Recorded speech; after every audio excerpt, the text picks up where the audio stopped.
ഇവരൊക്കെ അവരവരുടെ കാര്യം നോക്കും. ഇവരൊക്കെ നല്ല പിടിക്കും. കണ്ണാട്ടൊക്കെ ഓടാനോടി കുത്തും. പൊളിറ്റിക്സ് ഇവരൊക്കെ പെട്ടാണ്. കപ്പലണ്ടി കാണാൻ കപ്പലണ്ടി കച്ചവടം തൃശ്ശൂരാണ്. ആളാണ് കാണുന്ന നല്ലത്. അയാൾക്ക് ചുരുങ്ങിയത് കോടാനോടി വെച്ചാൽ അവർക്ക് അത്ര വലിയ വലിയ ഡീലേഴ്സ് കണ്ണംകുളത്തി നിസ്സാര ഡീലിങ്സ് ആണ്. കണ്ണംകുളത്തി അനൂപ് AC നിസ്സാര ആൾക്കാരാണ്.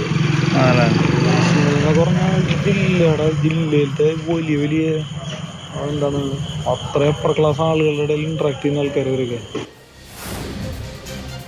SFIയുടെ DYFIയുടെ CPMന്റെ നേതാക്കളുടെ സാമ്പത്തിക ഇടപാടുകളെ കുറിച്ചുള്ള സ്ഫോടനാത്മകമായ വെളിപ്പെടുത്തലുകൾ ഉൾപ്പെടുന്ന ശബ്ദരേഖ പുറത്തുവന്നത് ശരത് പ്രസാദിന്റേതാണ്. അതിനുശേഷം 3 മണിക്കൂറുകൾക്ക് മുൻപ് മാത്രം ശരത് പ്രസാദ് ഫേസ്ബുക്കിലിട്ട കുറിപ്പ് ഇങ്ങനെയാണ്: എന്റെ ശബ്ദ സന്ദേശം എന്ന പേരിൽ പ്രചരിക്കുന്ന ഓഡിയോ ക്ലിപ്പിന്റെ ആധികാരികത തികച്ചും ദുരൂഹമാണ്, വസ്തുതാവിരുദ്ധമാണ്, കള്ളവുമായ കാര്യങ്ങളാണ് ജില്ലയിലെ പാർട്ടി നേതൃത്വത്തെക്കുറിച്ച് ഓഡിയോ മുഖാന്തരം പ്രചരിപ്പിക്കുന്നത്. എനിക്കിങ്ങനെ ഒരു അഭിപ്രായമില്ല. ഞാൻ ബഹുമാനിക്കുന്നവരാണ്, എനിക്ക് ഗുരുതുല്യമായ സ്നേഹം നൽകിയവരാണ്. ഒരു പാർട്ടി വിരുദ്ധർക്ക് മുൻപിലും കീഴടങ്ങില്ല, പാർട്ടിക്കൊപ്പം മാത്രം എന്നാണ് അതിന്റെ ഏകദേശ ഉള്ളടക്കം എന്ന് പറയുന്നത്. ഈ ഓഡിയോ ക്ലിപ്പ് പുറത്തു വന്നത് നിബിൻ ശ്രീനിവാസനും ശരത് പ്രസാദും തമ്മിലുള്ള സംഭാഷണമാണ്. നിബിൻ ശ്രീനിവാസൻ നമ്മളോടൊപ്പം തത്സമയമുണ്ട്. ഒപ്പം കോൺഗ്രസിൽ നിന്ന് ശ്രീ സന്ദീപ് വാര്യർ, ഇടത് സഹയാത്രികൻ ശ്രീ BN ഭാസ്കർ, ശ്രീ ശ്യാംരാജ് BJPയിൽ നിന്ന് എന്നിവരാണ് നമ്മളോടൊപ്പം തത്സമയം ചർച്ചയിൽ ചേരുന്നത്. ശ്രീ നിബിൻ, കേൾക്കാമോ? കേൾക്കാം. നിബിൻ, ഈ ഓഡിയോ ആധികാരികമല്ല എന്നുള്ളതാണ് ശരത് പ്രസാദിന്റെ ആദ്യവാദം.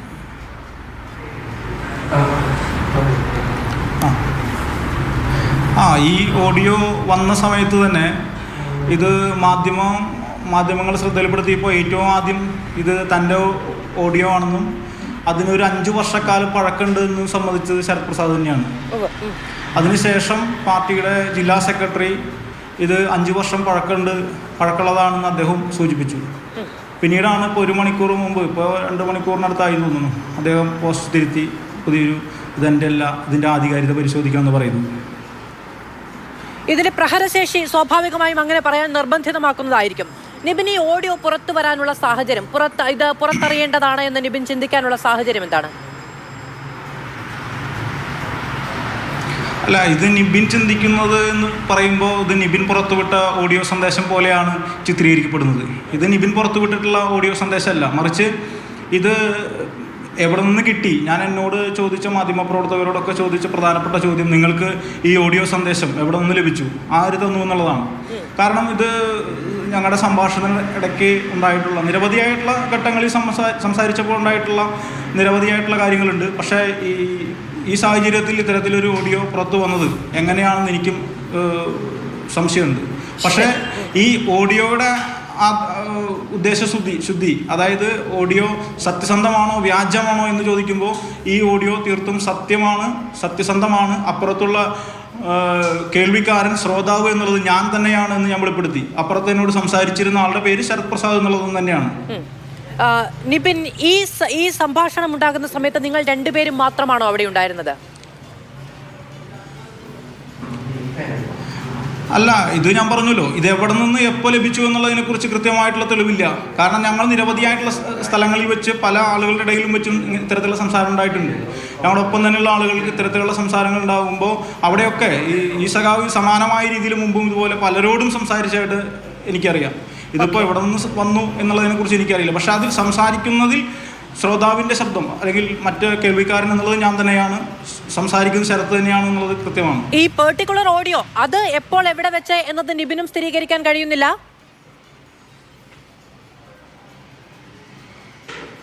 അല്ല, ഞാൻ പറഞ്ഞല്ലോ, ഇത് നിരവധിയായ തവണ ഈ സഖാവ് ശരത് പ്രസാദ് നിരവധിയായ തവണ ഇത്തരത്തിലുള്ള കാര്യങ്ങൾ പറഞ്ഞിട്ടുണ്ട്. അതിപ്പോൾ ആദ്യമായിട്ട് പറയുന്ന വിഷയമായിട്ട് എനിക്ക് തോന്നുന്നില്ല. അതുകൊണ്ട് തന്നെ ഇത് എവിടെ വെച്ച് എപ്പോൾ എന്നുള്ളത് അറിയില്ല. ഇപ്പോൾ ശരത്ത് തന്നെ പറഞ്ഞല്ലോ 5 വർഷമായിട്ടുണ്ട്. ഞാൻ പറയുന്ന ഒരു 1-1.5 വർഷക്കാലത്തെ പഴക്കം ഉണ്ടാവാൻ സാധ്യതയുണ്ട്. അപ്പോൾ ഇത് ഈ ഓഡിയോ ഉന്നയിക്കപ്പെടുന്നത് എന്തിനെക്കുറിച്ചാണെന്നുള്ളതാണ് ചോദ്യം. ഓഡിയോയുടെ കാലപ്പഴക്കോ അല്ലെങ്കിൽ ഓഡിയോ ആരുടെ എന്നുള്ളതല്ലോ. ശരത് പ്രസാദ് ആദ്യം സമ്മതിച്ചത് എന്താ? ഇത് എൻ്റെ ഓഡിയോ ആണ്, ഇത് 5 വർഷക്കാലം പഴക്കമുള്ളതാണ്.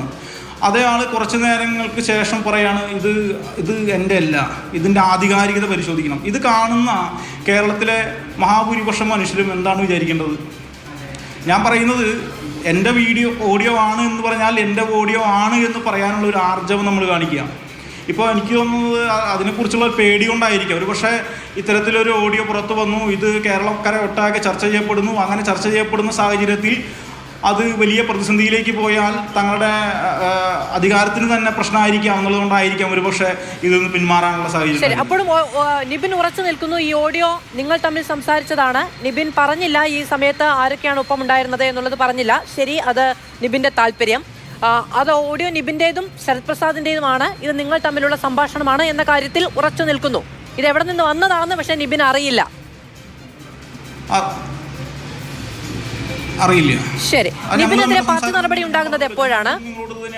ഞങ്ങൾ തമ്മിലുള്ള സംസാരം തന്നെയാണ്. ഓക്കെ, നിബിനെതിരെ പാർട്ടി നടപടി ഉണ്ടാകുന്നത് എപ്പോഴാണ്? ഇന്നലെ ഉണ്ടായി എന്നാണ് അറിയപ്പെടുന്നത്. ഇന്നലെ ഉണ്ടായി എന്നാണ് ഞാൻ അറിഞ്ഞിട്ടുള്ളത്. ഇന്നിപ്പോൾ കാലത്ത് ദേശാഭിമാനി പത്രത്തിൽ വന്നിട്ടുള്ള വലതുപക്ഷത്തിൻ്റെ കോടാലിക്കൈകളെ പുറത്താക്കി എന്ന് പറയുന്ന ഒരു ന്യൂസ് മാത്രമാണ് ഞാൻ കണ്ടിട്ടുള്ളത്. അല്ലാണ്ട് ആധികാരികമായിട്ട് CPIM നിന്നും നിബിനെ പുറത്താക്കി എന്ന് പറയുന്ന യാതൊരു രേഖകളും മറ്റു കാര്യങ്ങളും എനിക്ക് ലഭിച്ചിട്ടില്ല. നിബിൻ അങ്ങനെ ഒരു കോടാലിക്കൈ ആയിരുന്നോ? ഈ സത്യം പറയുന്ന എല്ലാവരും കോടാലിക്കൈകളാണെങ്കിൽ എല്ലാവരും ഈ സത്യം പറയുന്ന അനീതിക്കെതിരെ വിരൽ ചൂണ്ടുന്ന മുഴുവൻ ആളുകളും കോടാലിക്കൈകളായിട്ട് ചിത്രീകരിക്കുക എന്നുള്ള സ്ഥിരം ഭാഷ്യത്തിലേക്ക് ഇതിനെയും മാറ്റുന്നു എന്നുള്ളത് വേണം നമുക്ക് കരുതാൻ, അല്ലേ? അല്ലാതെ നമ്മൾ മനസ്സിലാക്കേണ്ട ഒരു കാര്യം, സാധാരണഗതിയിൽ ഞാൻ ഉന്നയിച്ച വിഷയങ്ങൾ അഴിമതിയുമായിട്ട് ബന്ധപ്പെട്ടതാണ്. എൻ്റെ പാർട്ടിക്കകത്ത് CPIM-നകത്ത് നിരവധിയായ തവണ ഞാൻ ഉയർത്തിയ വിഷയങ്ങൾ, ആ ഉയർത്തിയ വിഷയങ്ങൾ എല്ലാ ഘട്ടത്തിലും എല്ലാ ഘടകങ്ങളിലും ഞാൻ സംസാരിച്ച കാര്യങ്ങൾ, ഏറ്റവും ഒടുവിൽ CPIM-ൻ്റെ സംസ്ഥാന സെക്രട്ടറി സഖാവ് MP ഗോവിന്ദൻ മാഷ് ഉൾപ്പെടെ ഞാൻ കത്ത് കൊടുക്കുന്നു. ഈ സഹകരണ സ്ഥാപനങ്ങളെല്ലാം എണ്ണി അക്കമിട്ടുകൊണ്ട് ഇന്ന പ്രശ്നങ്ങൾ നടക്കുന്നുണ്ട് എന്ന് സൂചിപ്പിക്കുന്നു. എന്നാൽ അതിലൊന്നും യാതൊരു തരത്തിൽ നടപടികൾ ഇല്ലാതാകുമ്പോഴാണ് വാർത്താ സമ്മേളനം വിളിച്ചു തന്നെ വ്യക്തമാക്കുന്നു. ഇത് നോക്കൂ, പാർട്ടി ഒന്നാകെ സഹകരണ പ്രസ്ഥാനങ്ങളുമായി ബന്ധപ്പെട്ട് പാർട്ടിക്കെതിരെ വരുന്ന ആരോപണങ്ങളെ ചെറുക്കാൻ നിൽക്കുമ്പോൾ പാർട്ടിയുടെ സംഘടനാ സംവിധാനത്തിനുള്ളിൽ നിന്നൊരാൾ അത്തരത്തിൽ ഒരു ചുവടുവയ്പ് നടത്തുമ്പോൾ അത് ഒരു റിബൽ മൂവ്മെന്റ് ആണ് എന്ന നിലയിൽ തന്നെയായിരിക്കും പാർട്ടി കാണുന്നത്. അങ്ങനെ ഒരു മൂവ്മെന്റ് നടത്താനുള്ള, തുറന്നു പറയാനുള്ള, പരാതിയുമായി മുന്നോട്ട് പോകാനുള്ള തീരുമാനം എവിടെ നിന്നാണ്? അത് ഏത് ഘട്ടത്തിലാണ് നിബിന്റെ ഭാഗത്തുനിന്ന് ഉണ്ടാവുന്നത്? ഞാൻ പറഞ്ഞല്ലോ, ഇത് സാധാരണഗതിയിൽ ഇപ്പോൾ CPIM-നകത്ത്, CPIM-ൻ്റെ ചട്ടക്കൂടിനകത്ത്, പാർട്ടി ലോക്കൽ കമ്മിറ്റിക്കകത്ത്, പാർട്ടി ഏരിയ കമ്മിറ്റിക്കകത്ത്, പാർട്ടി ജില്ലാ കമ്മിറ്റിക്കകത്ത്, പാർട്ടി സംസ്ഥാന കമ്മിറ്റിക്കകത്ത് ഉൾപ്പെടെ ഘടകങ്ങൾക്കകത്ത് സംസാരിക്കുക എന്നുള്ളതാണ് ഒരു കമ്മ്യൂണിസ്റ്റുകാരൻ്റെ ഏറ്റവും പ്രധാനപ്പെട്ട ദൗത്യം. അതെനിക്ക് കൃത്യമായിട്ട് അറിയാം. പക്ഷേ എങ്ങനെ ഒരു കമ്മ്യൂണിസ്റ്റുകാരൻ പാർട്ടിയുടെ ലോക്കൽ കമ്മിറ്റി അംഗമായിട്ടുള്ള, മുമ്പ് പാർട്ടി ഏരിയ കമ്മിറ്റി അംഗമായിട്ടുള്ള, DYFIയുടെ ബ്ലോക്ക് പ്രസിഡന്റായിട്ടുള്ള, DYFIയുടെ ജില്ലാ കമ്മിറ്റി അംഗമായിട്ടുള്ള ഒരു പ്രവർത്തകൻ എന്തുകൊണ്ട് പരസ്യ പ്രസ്താവനയിലേക്ക് കടക്കുന്നു എന്നുള്ളത് പരിശോധിക്കേണ്ടത് CPIM-ആണ്. കാരണം ഞങ്ങൾ പറയുന്ന വേദികളിലൊന്നും ഞങ്ങൾക്ക് നീതി ലഭിക്കാതാകുമ്പോഴാണ് ഇത്തരത്തിലേക്കുള്ള പ്രവർത്തനങ്ങളിലേക്ക്, ഇത്തരത്തിൽ പരസ്യ പ്രസ്താവനകളിലേക്ക് ഞങ്ങൾ കടക്കുന്നത്.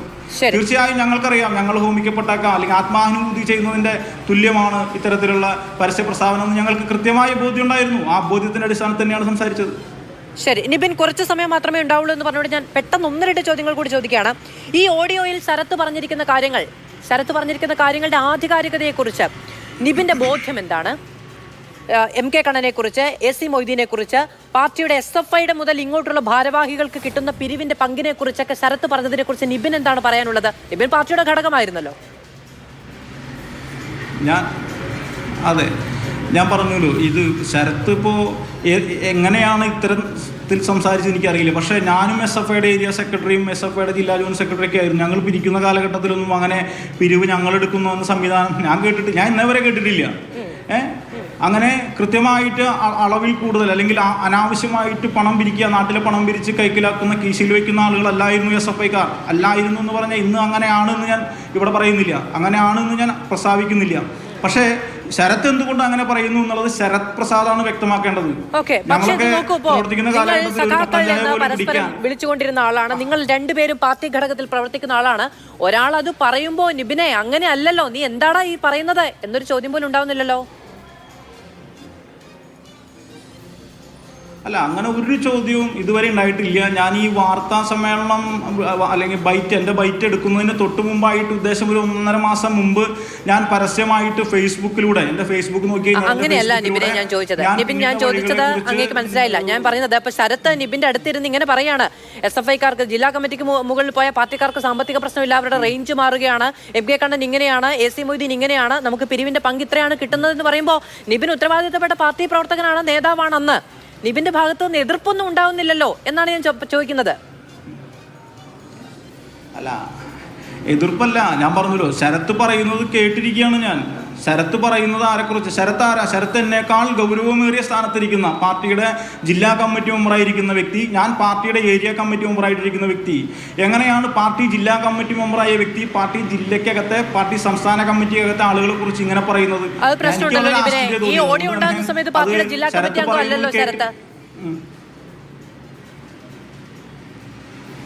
ശരത്ത് പറയുന്നത് 5 വർഷം മുമ്പാണെന്നുള്ളതാണല്ലോ. അത് ശരത്ത് പറയുന്നതല്ലേ? ശരത്ത് പറയുന്നതാണ് 5 വർഷം മുമ്പാണ്. ഞാൻ പറഞ്ഞൊരു 1.5 വർഷക്കാലത്തെ പഴക്കാണ് ഇതിനുള്ളതെന്നുള്ളത് ഞാൻ പറഞ്ഞിട്ടുള്ളത്. അന്ന് ശരത്ത് ഡിവൈഎഫ്ഐയുടെ ജില്ലാ സെക്രട്ടറിയാണ്. പാർട്ടിയുടെ നേതാക്കളെ, ഉയർന്ന നേതാക്കളെ അടക്കം മോശം പറയുന്ന സമയത്ത് അവരുടെയൊക്കെ സാമ്പത്തികാവസ്ഥ ഇതാണ്, ഇങ്ങനെയാണ് അവരുടെ സാമ്പത്തിക നടപടിക്രമങ്ങൾ എന്ന് പറയുമ്പോൾ നിബിന് ഒരു എതിർപ്പും ഉണ്ടായിരുന്നില്ലേ? ഞാൻ നിബിനെ അങ്ങനെ ചോദിക്കല്ലേ, ക്ലാരിറ്റി വരുത്താൻ വേണ്ടി ചോദിക്കുന്നതാണ്. ഒരു എതിർപ്പും ഉണ്ടായിരുന്നില്ലേ? ക്ലാരിറ്റി ഞാൻ പറഞ്ഞല്ലോ, ശരത്ത് എന്നേക്കാൾ കൂടുതൽ ഈ ജില്ലക്കകത്ത് സംസ്ഥാനത്തിനകത്ത് മറ്റേ അറിയപ്പെടുന്ന നേതാവാണ്. കാരണം സഖാവ് ശരത് പ്രസാദ് SFIയുടെ സംസ്ഥാന ജോയിന്റ് സെക്രട്ടറി ആയിരുന്നു, SFIയുടെ ജില്ലാ സെക്രട്ടറി ആയിരുന്നു, DYFIയുടെ ജില്ലാ സെക്രട്ടറിയാണ് നിലവിൽ. അപ്പോൾ ഈ നമ്മുടെ സംസ്ഥാന ലീഡർഷിപ്പിനെയൊക്കെ വളരെ അടുത്തറിയുന്ന, ജില്ലാ ലീഡർഷിപ്പിനെയൊക്കെ വളരെ അടുത്തറിയുന്ന ഒരാൾ എന്ന രീതിയിലാണ് ശരത്ത് ഈ സംസാരിച്ചിട്ടുള്ളത്. അപ്പോൾ അത് കേൾക്കുക എന്നുള്ളത് മാത്രമേ ഞാൻ ചെയ്തിട്ടുള്ളൂ. എനിക്ക് പറയാൻ ആധികാരികമായിട്ട് എന്താ പറയാൻ പറ്റുക? നേരത്തെ പറഞ്ഞിരുന്നു, പാർട്ടി ഘടകങ്ങൾക്കെതിരെയോ ഒക്കെ തുറന്ന് സംസാരിക്കാന്ന് പറയുന്നതാണ് കമ്മ്യൂണിസ്റ്റുകാരന്റെ ഒരു ദൗത്യം എന്നുള്ളത്. ഞാൻ ഈ തിരിച്ചു ചോദിക്കുന്നത് നിബിന് പറയാനുള്ള കാര്യങ്ങൾ കേൾക്കാൻ വേണ്ടിയായിരുന്നു കേട്ടോ. വളരെയധികം നന്ദി ഞങ്ങളോട് സംസാരിച്ചതിന് ശ്രീ നിബിൻ ശ്രീനിവാസനും ശരത് പ്രസാദും തമ്മിലുള്ള സംഭാഷണമാണ് പുറത്തു വന്നത്. എത്ര പേർ ആ സംഭാഷണം നടന്ന സമയത്ത് ഇവരോടൊപ്പം ഉണ്ടായിരുന്നു എന്ന കാര്യത്തിൽ നിബിൻ വ്യക്തത വരുത്താൻ തയ്യാറല്ല. 5 വർഷക്കാലം മുതൽ 1.5 വർഷക്കാലം മുമ്പ് വരെ പലയിടങ്ങളിൽ പല സ്ഥലത്ത് പല ആളുകളോട് ശരത് ഈ അഭിപ്രായ പ്രകടനം ആവർത്തിച്ചിട്ടുണ്ട്. അതുകൊണ്ട് കൃത്യമായി അത് പറയാൻ കഴിയില്ല എന്നുള്ളതാണ് നിബിൻ ശ്രീനിവാസൻ വ്യക്തമാക്കുന്നത്. ആ ഓഡിയോ എങ്ങനെയാണ് പുറത്തു വന്നത്, എൻ്റെ ഭാഗത്തു നിന്നല്ല, എങ്ങനെയാണ് പുറത്തു വന്നത് എന്നത് സംബന്ധിച്ച് എനിക്ക് അറിവില്ല എന്നത് കൂടി നിബിൻ ശ്രീനിവാസൻ പറയുന്നു. ശ്രീ സന്ദീപ് വാര്യർ അങ്ങേക്ക് കേൾക്കാമല്ലോ അല്ലേ? ശ്രീ സന്ദീപ് വാര്യർ, ഇപ്പോ സന്ദീപ് വാര്യരുടെ ഒരു ഓഡിയോ ക്ലിപ്പ്, ഇത്രയും രാഷ്ട്രീയ വിസ്ഫോടനത്തിന് പാകമായ തരത്തിലൊരു ഓഡിയോ പുറത്തു വരികയാണ്. സന്ദീപ് വാര്യരുടേതാണ് എന്നാണ് അവകാശപ്പെടുന്നത് അല്ലെങ്കിൽ ആരോപിക്കപ്പെടുന്നത് എങ്കിൽ സന്ദീപ് വാര്യർ ഒരു ഫേസ്ബുക്ക് പോസ്റ്റ് ഇടുമ്പോൾ ഇത് എൻ്റെ ഓഡിയോ അല്ല എന്നാണോ, ഈ ഓഡിയോ ക്ലിപ്പിന്റെ ആധികാരികത തികച്ചും ദുരൂഹമാണ് എന്നാണോ പറയുക? ഞാൻ ഈ കുറിപ്പ് ആവർത്തിച്ചിട്ട് വായിച്ചിട്ടും ഇത് എൻ്റെ ഓഡിയോ അല്ല എന്നൊരു വാക്ക് കാണാൻ കഴിയുന്നില്ല, അതുകൊണ്ട് ചോദിച്ചാണ്. അല്ല, അതൊരു എൻ്റെ കാര്യത്തിൽ അല്ലെങ്കിൽ വ്യക്തിപരമായിട്ട് എന്നെ കോട്ട് ചെയ്ത് പറയേണ്ട കാര്യമില്ല. ഇത് അത് ആരുടെ ശബ്ദമാണ് അല്ലെങ്കിൽ ആരുടെ ഓഡിയോ ക്ലിപ്പാണെന്നുള്ള വളരെ വ്യക്തമാണ്. ഇത് DYFIയുടെ ജില്ലാ സെക്രട്ടറി ശരത് പ്രസാദാണ് ഇക്കാര്യം പറഞ്ഞിട്ടുള്ളത് എന്ന് പകൽ പോലെ വ്യക്തമാണ്. അപ്പോൾ അതിൻ്റെ ആധികാരികത സംബന്ധിച്ചൊന്നും അത് പുറത്തുവിട്ട ആളുകളോ അത് പ്രക്ഷേപണം ചെയ്ത ആളുകളോ അതിൽ ശബ്ദമുണ്ടെന്ന് ആരോപിക്കപ്പെടുന്ന ആളുകളോ ഒരു എതിരഭിപ്രായം പറഞ്ഞിട്ടില്ല. അതുകൊണ്ട് തന്നെ അവരുടേതാണ്, യാതൊരു തർക്കവുമില്ല. പറഞ്ഞ കാര്യങ്ങളിലും യാതൊരു സംശയവുമില്ല. ഇവിടെ പ്രധാനപ്പെട്ട പ്രശ്നം എന്താ?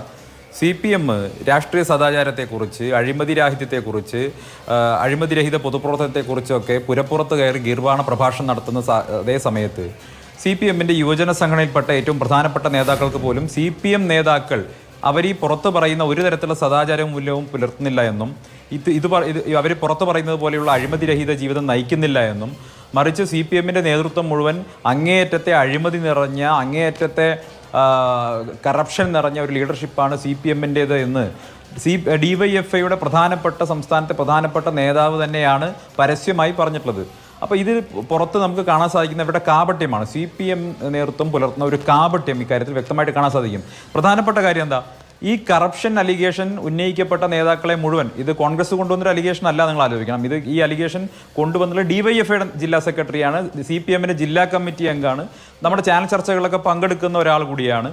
അപ്പോൾ അത്തരത്തിൽ ഒരാൾ പരസ്യമായിട്ട് ഇക്കാര്യങ്ങൾ പറഞ്ഞ സ്ഥിതിക്ക് നമുക്ക് മനസ്സിലാക്കേണ്ട കാര്യം എന്താ, CPMന്റെ നേതൃത്വം CPMന്റെ നേതാക്കളെ അവരെന്ത് അഴിമതി ചെയ്താലും എന്ത് തോന്നിവാസം ചെയ്താലും സംരക്ഷിക്കുന്നു. അതിൽ CPMലെ യുവജന വിഭാഗത്തിന് വലിയ പ്രതിഷേധമുണ്ട് എന്നാണ് നമ്മൾ മനസ്സിലാക്കേണ്ടത്.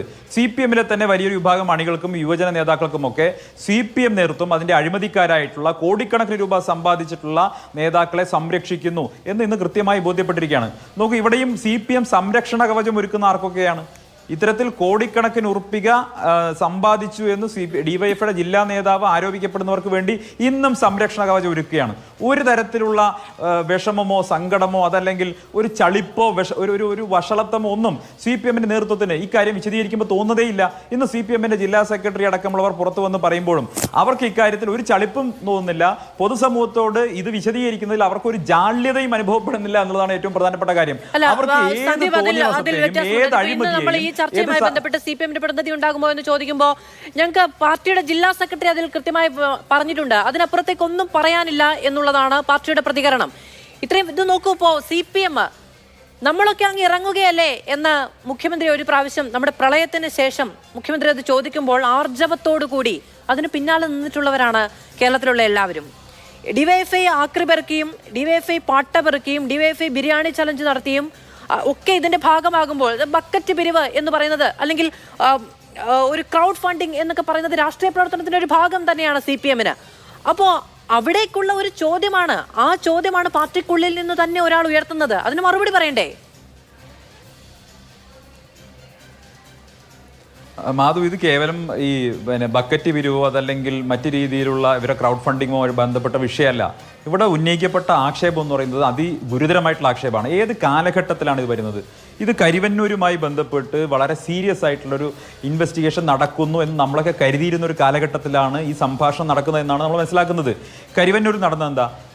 ആയിരക്കണക്കിന് നിക്ഷേപകരുടെ കോടിക്കണക്കിന് രൂപ CPM നേതൃത്വം കൊള്ള ചെയ്തു കൊണ്ടുപോയി എന്നുള്ളതാണ് പ്രധാനപ്പെട്ട വിഷയം. അത് കേവലമായിട്ടുള്ളൊരു ആരോപണമല്ല, ഇന്നൊരു കുറ്റപത്രമായി നിലനിൽക്കുകയാണ്. അവിടെ തന്നെ പ്രശ്നങ്ങളുണ്ട്. നിങ്ങൾ ആലോചിച്ച് നോക്കൂ, ഇതിൽ ആദ്യത്തെ റെയ്ഡ് നടന്നത് എവിടെയാണ്? ആദ്യത്തെ റെയ്ഡ് നടക്കുന്നത് ഈ സംഭാഷണത്തിൽ പരാമർശ വിധേയനായിട്ടുള്ള AC മൊയ്തീൻ, CPMന്റെ സംസ്ഥാന സെക്രട്ടേറിയറ്റ് അംഗവും മുൻ സഹകരണ മന്ത്രിയുമായിട്ടുള്ള ഈ മൊയ്തീൻ്റെ AC മൊയ്തീൻ്റെ വീട്ടിൽ റെയ്ഡ് നടന്നിട്ട് 97 ലക്ഷം രൂപയുടെ സ്ഥിര നിക്ഷേപത്തിൻ്റെ രേഖകൾ ED പിടിച്ചെടുക്കുകയുണ്ടായി. അത് അദ്ദേഹത്തിൻ്റെ ഈ ട്രഷറി അക്കൗണ്ടുമായി ബന്ധപ്പെട്ട ഒന്നും ED തൊട്ടിട്ടില്ല. മറിച്ച് അവിടെ തന്നെയുള്ള മയ്യനാട് എന്ന് പറയുന്ന ഒരു സഹകരണ സംഘത്തിലുള്ള നിക്ഷേപം, അതുപോലെ ബാങ്ക് ഓഫ് ഇന്ത്യയുള്ള നിക്ഷേപം, ഇതൊക്കെയാണ് പിടിച്ചെടുത്ത് ഫ്രീസ് ചെയ്തത്. പിന്നീട് അദ്ദേഹത്തിൻ്റെ ഭാര്യയൊക്കെ കോടതിയിൽ പോയി അത് ക്വാഷ് ചെയ്തെടുത്തു എന്നുള്ളത് ശരിയാണ്. പക്ഷേ AC മൊയ്തീന് 97 ലക്ഷം രൂപയുടെ സ്ഥിര നിക്ഷേപം ഇവിടെയൊക്കെ എങ്ങനെ ഉണ്ടായി എന്ന് സംബന്ധിച്ച് വളരെ ഗുരുതരമായിട്ട് അത് ആലോചിക്കണ്ടേ? CPM ആലോചിക്കണ്ടേ? മറ്റെന്ത് സമ്പാദ്യമാണ് AC മൊയ്തീനുടെ ഇത്രയും ലക്ഷക്കണക്കിന് രൂപ സമ്പാദിക്കാൻ? അതുപോലെ തന്നെ ഇതിൽ പരാമർശന വിധേയനായിട്ടുള്ള കണ്ണൻ, MK കണ്ണൻ ഉൾപ്പെടെയുള്ളവർ, അതിൽ അനൂപ്, അതുപോലെ തന്നെ വർഗീസ് കണ്ടംകുളത്തി, ഇതുപോലെയുള്ള നേതാക്കന്മാർ സമ്പാദിച്ചിട്ടുള്ള കോടിക്കണക്കിന് രൂപയെക്കുറിച്ചാണ് അവിടെ നടത്തിയിട്ടുള്ള ഡീലുകളെ കുറിച്ചാണ് പറയുന്നത്. ഡീലർമാർ എന്നാണ് വിളിക്കുന്നത്, സഖാവെന്നല്ല. CPMന്റെ സംസ്ഥാന നേതൃത്വത്തിലിരിക്കുന്ന പ്രമുഖരായിട്ടുള്ള ആളുകളെ DYFIയുടെ ജില്ലാ സെക്രട്ടറി വിശേഷിപ്പിച്ചത് ഡീലർമാർ എന്നാണ്. ഡീലുകൾ നടത്തുന്നു, വൻകിട ഡീലുകൾ നടത്തുന്നു. നിങ്ങൾ ഈ പറയുന്നത് പോലെ DYFIയെ കുറിച്ച് പറയുന്നത് പോലെയുള്ള അത്തരം പിരിവുകളെ കുറിച്ച് അല്ല ഇവിടെ പറയുന്നത്. ശരി, MK കണ്ണൻ, AC മൊയ്തീൻ തുടങ്ങിയ CPMന്റെ തലപ്പൊക്കമുള്ള നേതാക്കളെ കുറിച്ച് DYFIയുടെ ഒരു പ്രധാനപ്പെട്ട നേതാവ് കുറെ കാലം മുമ്പ് നടത്തിയ ഒരു വെളിപ്പെടുത്തൽ, അതും അദ്ദേഹത്തിന്റെ സഖാക്കൾക്കിടയിൽ ഇരുന്ന് നടത്തിയ സംസാരം, പലയിടങ്ങളിൽ പല ആളുകളോട് സമാനമായ പരാമർശങ്ങൾ ഇതിനു മുൻപും ശരത്ത് നടത്തിയിട്ടുണ്ട് എന്നുള്ളതാണ്. നിബിൻ ഇതിന്റെ അപ്പുറത്ത് തന്റെയും ശരത്തിന്റെയും സാന്നിധ്യവും ഈ സംഭാഷണവും തങ്ങളുടേതാണെന്ന് സ്ഥിരീകരിച്ചുകൊണ്ട് തന്നെ പറയുന്നത് ഗൗരവമുള്ള വെളിപ്പെടുത്തൽ തന്നെയാണ് അത്. ശ്രീ BN ഹസ്കർ, പാർട്ടിയുടെ ഒരു തലം കഴിഞ്ഞിട്ടുണ്ട് എങ്കിൽ അവരുടെ ഡീലിങ്സ് ഒക്കെ വേറെയാണ്. അവർക്ക് സാമ്പത്തിക പ്രശ്നങ്ങളില്ല. അത് 25,000-ൽ നിന്ന് 75,000-ലേക്ക് 1 ലക്ഷത്തിലേക്ക് ഈ തോതിൽ പാർട്ടി പിരിക്കുന്ന പണത്തിന്റെ പങ്കുവെച്ചു പോകുന്നു എന്നതടക്കമുള്ള ഗുരുതരമായ ആരോപണം ഇപ്പോൾ കോൺഗ്രസോ മാധ്യമങ്ങളോ BJPയോ വലതുപക്ഷ ചട്ടുകങ്ങളോ കൈക്കോടാലിയോ മറ്റെന്തുമോ ആകട്ടെ, അല്ലേ? ഇതിപ്പോ എങ്ങനെ തള്ളിപ്പറയും? ഇത് തെറ്റാണെന്ന് എങ്ങനെ പറയും?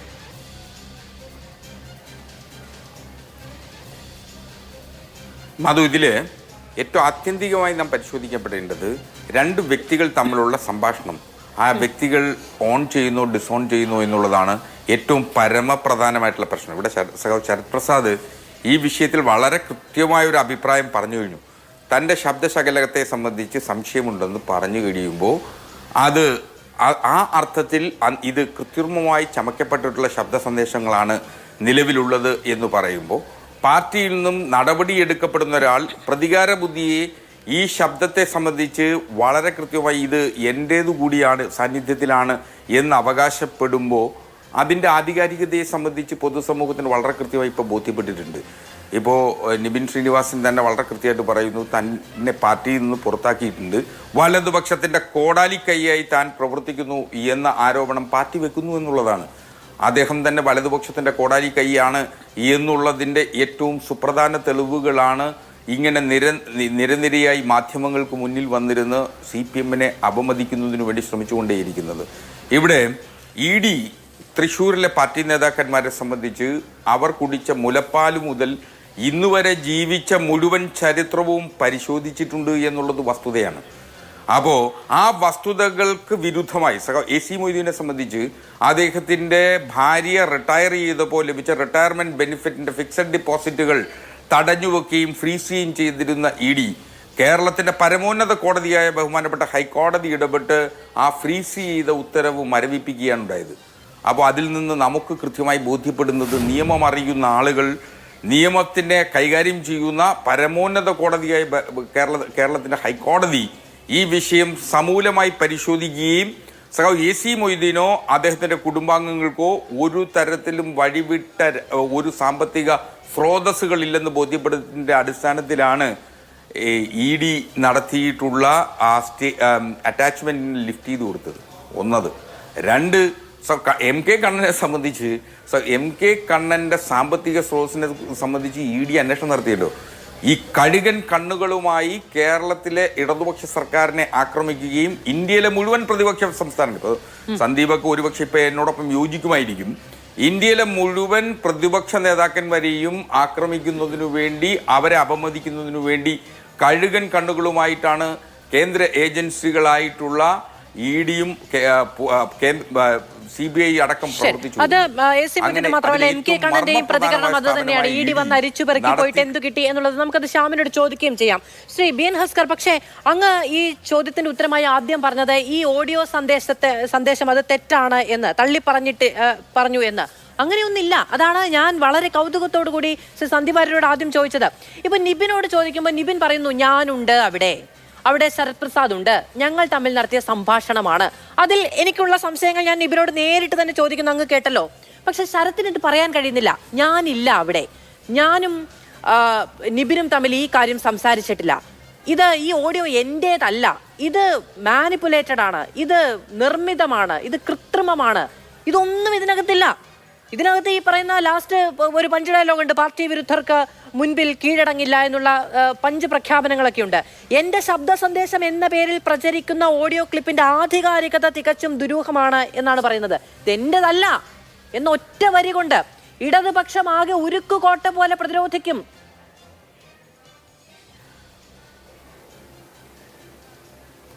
മധു, ഇതിൽ എൻ്റേതല്ല എന്ന് പറയുമ്പോൾ എന്നതിന് പോലെ തന്നെയാണ് ഇതിന്റെ ആധികാരികതയെ സംശയിച്ചുകൊണ്ട് ഇത് കൃത്രിമമായി ചമയ്ക്കപ്പെട്ടു എന്ന് അദ്ദേഹം ഇന്ന് രാവിലെ മാധ്യമങ്ങളോട് പറഞ്ഞു. ഇത് 5 വർഷം മുൻപുള്ള സംഭാഷണമാണ് എന്ന് അദ്ദേഹം ഇത് സമ്മതിച്ചിരുന്നു. BN ഹസ്കർ, അത് നിസ്സഹായമായ ഒരു അവസ്ഥയാണ്.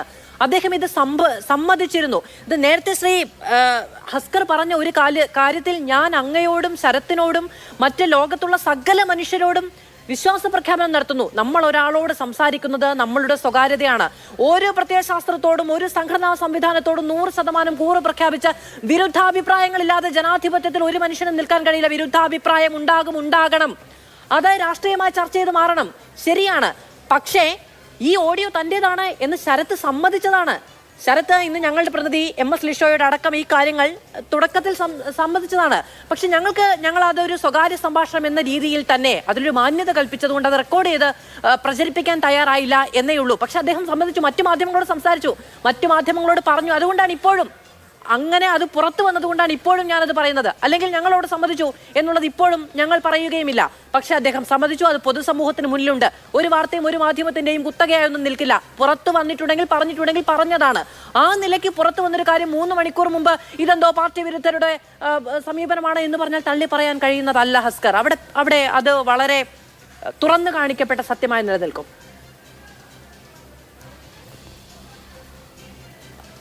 മധു, ഇതില് ഒരുപക്ഷെ ശരത് പ്രസാദ് തുടക്കഘട്ടത്തിൽ പറഞ്ഞു അല്ലെങ്കിൽ സമ്മതിച്ചു, 5 കൊല്ലം മുമ്പുള്ള ഒരു ഓഡിയോ സന്ദേശം എന്ന നിലയിൽ അദ്ദേഹം പറഞ്ഞു എന്നിരിക്കട്ടെ. ഇതിൽ ഒരു വ്യക്തിയുടെ അഭിപ്രായം മാത്രമാണ്. ഇനിയിപ്പോൾ ശരത് പ്രസാദ് ഡിവൈഎഫ്ഐയുടെ ജില്ലാ സെക്രട്ടറി എന്നുള്ളത് കൊണ്ട് അദ്ദേഹം പറയുന്ന അഭിപ്രായത്തിന് ഹിമാലയത്തോളം വലിപ്പമുണ്ട് എന്ന് കരുതേണ്ടതില്ല. ഒരു വ്യക്തിയുടെ സ്വകാര്യ അഭിപ്രായത്തെ മാത്രമാണിത്. അതിനപ്പുറം നമുക്ക് വിശ്വസിക്കാൻ കഴിയാത്ത അല്ലെങ്കിൽ നമ്മളെ ആക്രമിക്കാൻ കഴിയുന്ന ഒരു ഏജൻസി വളരെ കൃത്യമായ ഒരു അന്വേഷണം നടത്തിയിട്ടുണ്ട്. ആ അന്വേഷണത്തിൽ സഖാവ് AC മൊയ്തീനും അതുപോലെ MK കണ്ണനുമൊക്കെ നിരപരാധികളാണെന്നും അവർ ഒരു തരത്തിലുമുള്ള അന്യായമായ സാമ്പത്തിക സ്രോതസ്സുകൾ ഉടമകളല്ല എന്നും വസ്തുനിഷ്ഠമായി കോടതി മുമ്പാകെ തെളിവുകൾ നിൽക്കുന്ന ഒരു ഘട്ടത്തിലാണ് ഇത്തരം ഒരു ആരോപണം. പാർട്ടി നേതാക്കൾക്കെതിരെയോ പാർട്ടി നടത്തുന്ന പിരിവിനെ പറ്റിയോ പാർട്ടിയുടെ സാമ്പത്തിക രീതിയെക്കുറിച്ചോ മറ്റാരെങ്കിലും ഒരു കമന്റ് പറഞ്ഞിരുന്നു എങ്കിൽ ഈ പറയുന്നത് പോലെയുള്ള നേരത്തെ പറഞ്ഞ എല്ലാ വിശേഷണങ്ങളും അതിൽ ഉൾക്കൊള്ളുമായിരുന്നു.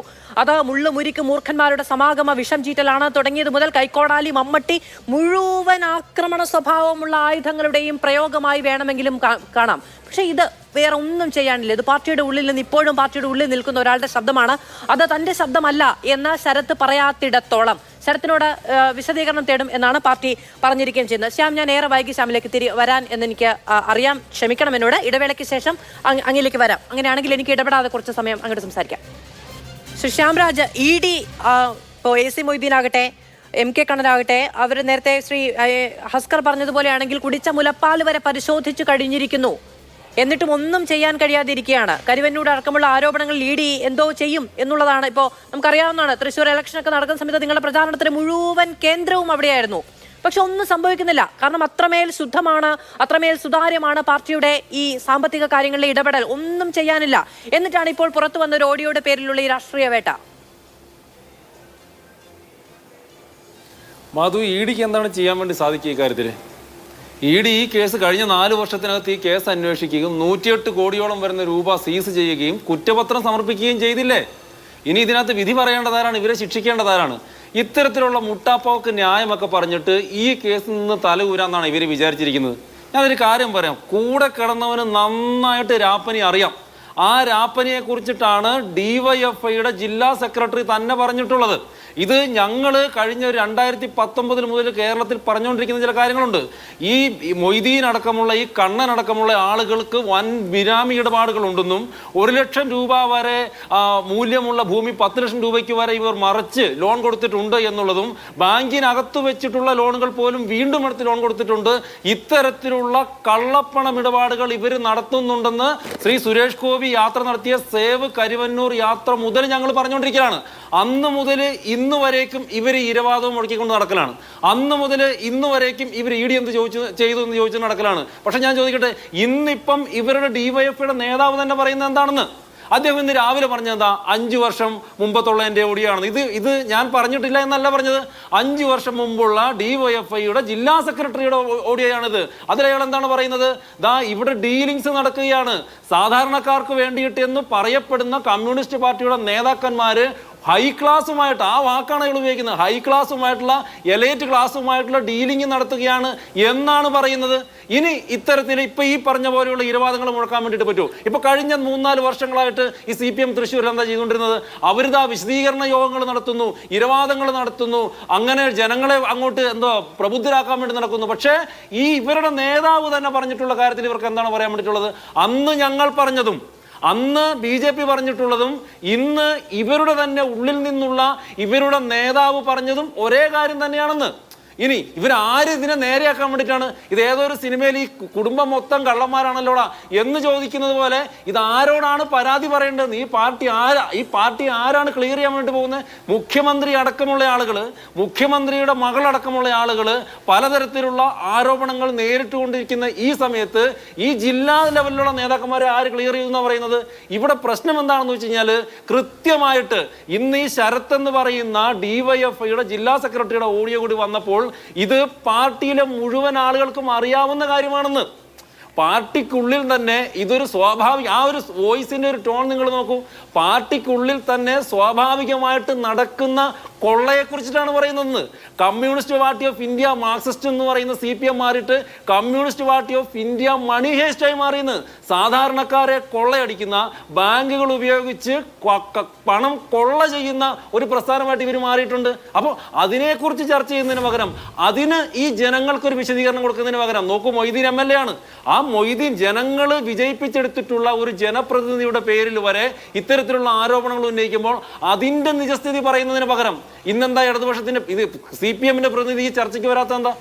ഞാൻ വിചാരിക്കുന്നത് കേരളത്തിൽ ഒരു മാധ്യമങ്ങളിലും പോകാൻ വേണ്ടി സാധ്യതയില്ല. അപ്പോൾ അവരെന്തിനാണ് ഇതിൽ നിന്ന് ഒളിഞ്ഞു നിൽക്കുന്നത്? എന്താണ് അവർക്ക് ഒളിച്ചു വെക്കാൻ വേണ്ടിയിട്ടുള്ളത്? ഇത് ഇത്ര സുതാര്യമാണെങ്കിൽ ഈ ഹസ്കറിനെ പോലെയുള്ള ഇടതുപക്ഷ നിരീക്ഷകർ വന്നിരിക്കേണ്ട ആവശ്യം എന്താ ഉള്ളത്? അവർക്ക് വന്നിരുന്ന് അങ്ങോട്ട് സംസാരിച്ച പോരെ. അപ്പോൾ ഇതിൽ ഇവർക്ക് ഒളിച്ചു വെക്കാൻ വേണ്ടിയിട്ടുണ്ട്. ഇത് കൃത്യമായിട്ട് പാർട്ടിക്കുള്ളിൽ അറിയാവുന്ന കാര്യമാണ്. അത് പൊതുജനങ്ങൾക്ക് മനസ്സിലായി എന്നറിഞ്ഞതുകൊണ്ട് ജനങ്ങൾക്ക് മുമ്പിൽ ഇങ്ങനെ ഈ കാര്യങ്ങളൊക്കെയാണ് ഇന്ന് രാവിലെ മുതൽ ഉന്നയിക്കുന്നതും ആരോപിക്കുന്നതും. BJP MD രമേശ് വിശദമായ വാർത്താ സമ്മേളനം നടത്തി ഈ കാര്യങ്ങളൊക്കെ ഉന്നയിക്കുന്നുണ്ട്. പക്ഷെ CPM-ന്റെ പ്രതിരോധം എന്താ ശ്യാംരാജ്? ഈ BJP ദേശീയ അന്വേഷണ ഏജൻസികളെ വെച്ച് അന്വേഷിച്ചതല്ലേ? എന്തെങ്കിലും സംഭവിച്ചോ? രാഷ്ട്രീയമായി വേട്ടയാടിയതിൽ ഈ പറയുന്ന നേതാക്കളെ എല്ലാവരെയും എന്തെങ്കിലും സംഭവിച്ചോ? അവർക്ക് ഇപ്പോഴും പൊതുജീവിതത്തിൽ തുടരാൻ കഴിയുന്നത് അവരുടെ മടിയിൽ കനമില്ലാത്തത് കൊണ്ടല്ലേ എന്നുള്ളതാണ്. പിന്നെ ചർച്ചയ്ക്ക് വരുന്നില്ലേ എന്ന് ചോദിച്ചിട്ടുണ്ടെങ്കിൽ BJP എല്ലാ വിഷയങ്ങളും ചർച്ചയ്ക്ക് വരാറുണ്ടോ? അതെന്തെങ്കിലും ഒളിച്ചു വെക്കാനുള്ളത് കൊണ്ടാണ് എന്ന് നിങ്ങൾ സമ്മതിച്ചു തരുമോ? ഇല്ല. ഇന്നിപ്പോൾ ഈ കാര്യത്തിൽ അവർക്ക് ചർച്ചയിൽ പങ്കെടുക്കേണ്ടതില്ല. ഇനി ഈ പറയുന്ന പോലെ പാർട്ടി സെക്രട്ടറിയുടെ ഒക്കെ പ്രതികരണം വന്നതിന് ശേഷം അല്ലെങ്കിൽ പറയാനുള്ള പ്രതിരോധവും മറുപടിയൊക്കെ കൃത്യമായി എഴുതി തയ്യാറാക്കാനുള്ള സമയം വേണ്ടേ? മാധു, നമ്മുടെ നാട്ടില് സാധാരണ രീതിയിൽ ഒരു കേസ് വന്നിട്ടുണ്ടെങ്കിൽ അതിന് എത്ര കാലതാമസം ഉണ്ടാവാറുണ്ട്? ഇപ്പൊ തിരുവനന്തപുരത്ത് സമരം ചെയ്ത 2014 എൻ്റെ കേസുകൾ ഇപ്പോഴും പൂർത്തിയാകാതെ കിടപ്പുണ്ട്. അപ്പോൾ സ്വാഭാവികമായിട്ട് അതിനകത്ത് ഉണ്ടാകുന്ന കാലതാമസത്തിനപ്പുറത്തേക്ക് അതാണ് ഞാൻ ചോദിക്കുന്നത്. കുറ്റപത്രം സമർപ്പിക്കപ്പെട്ടോ ഇല്ലയോ?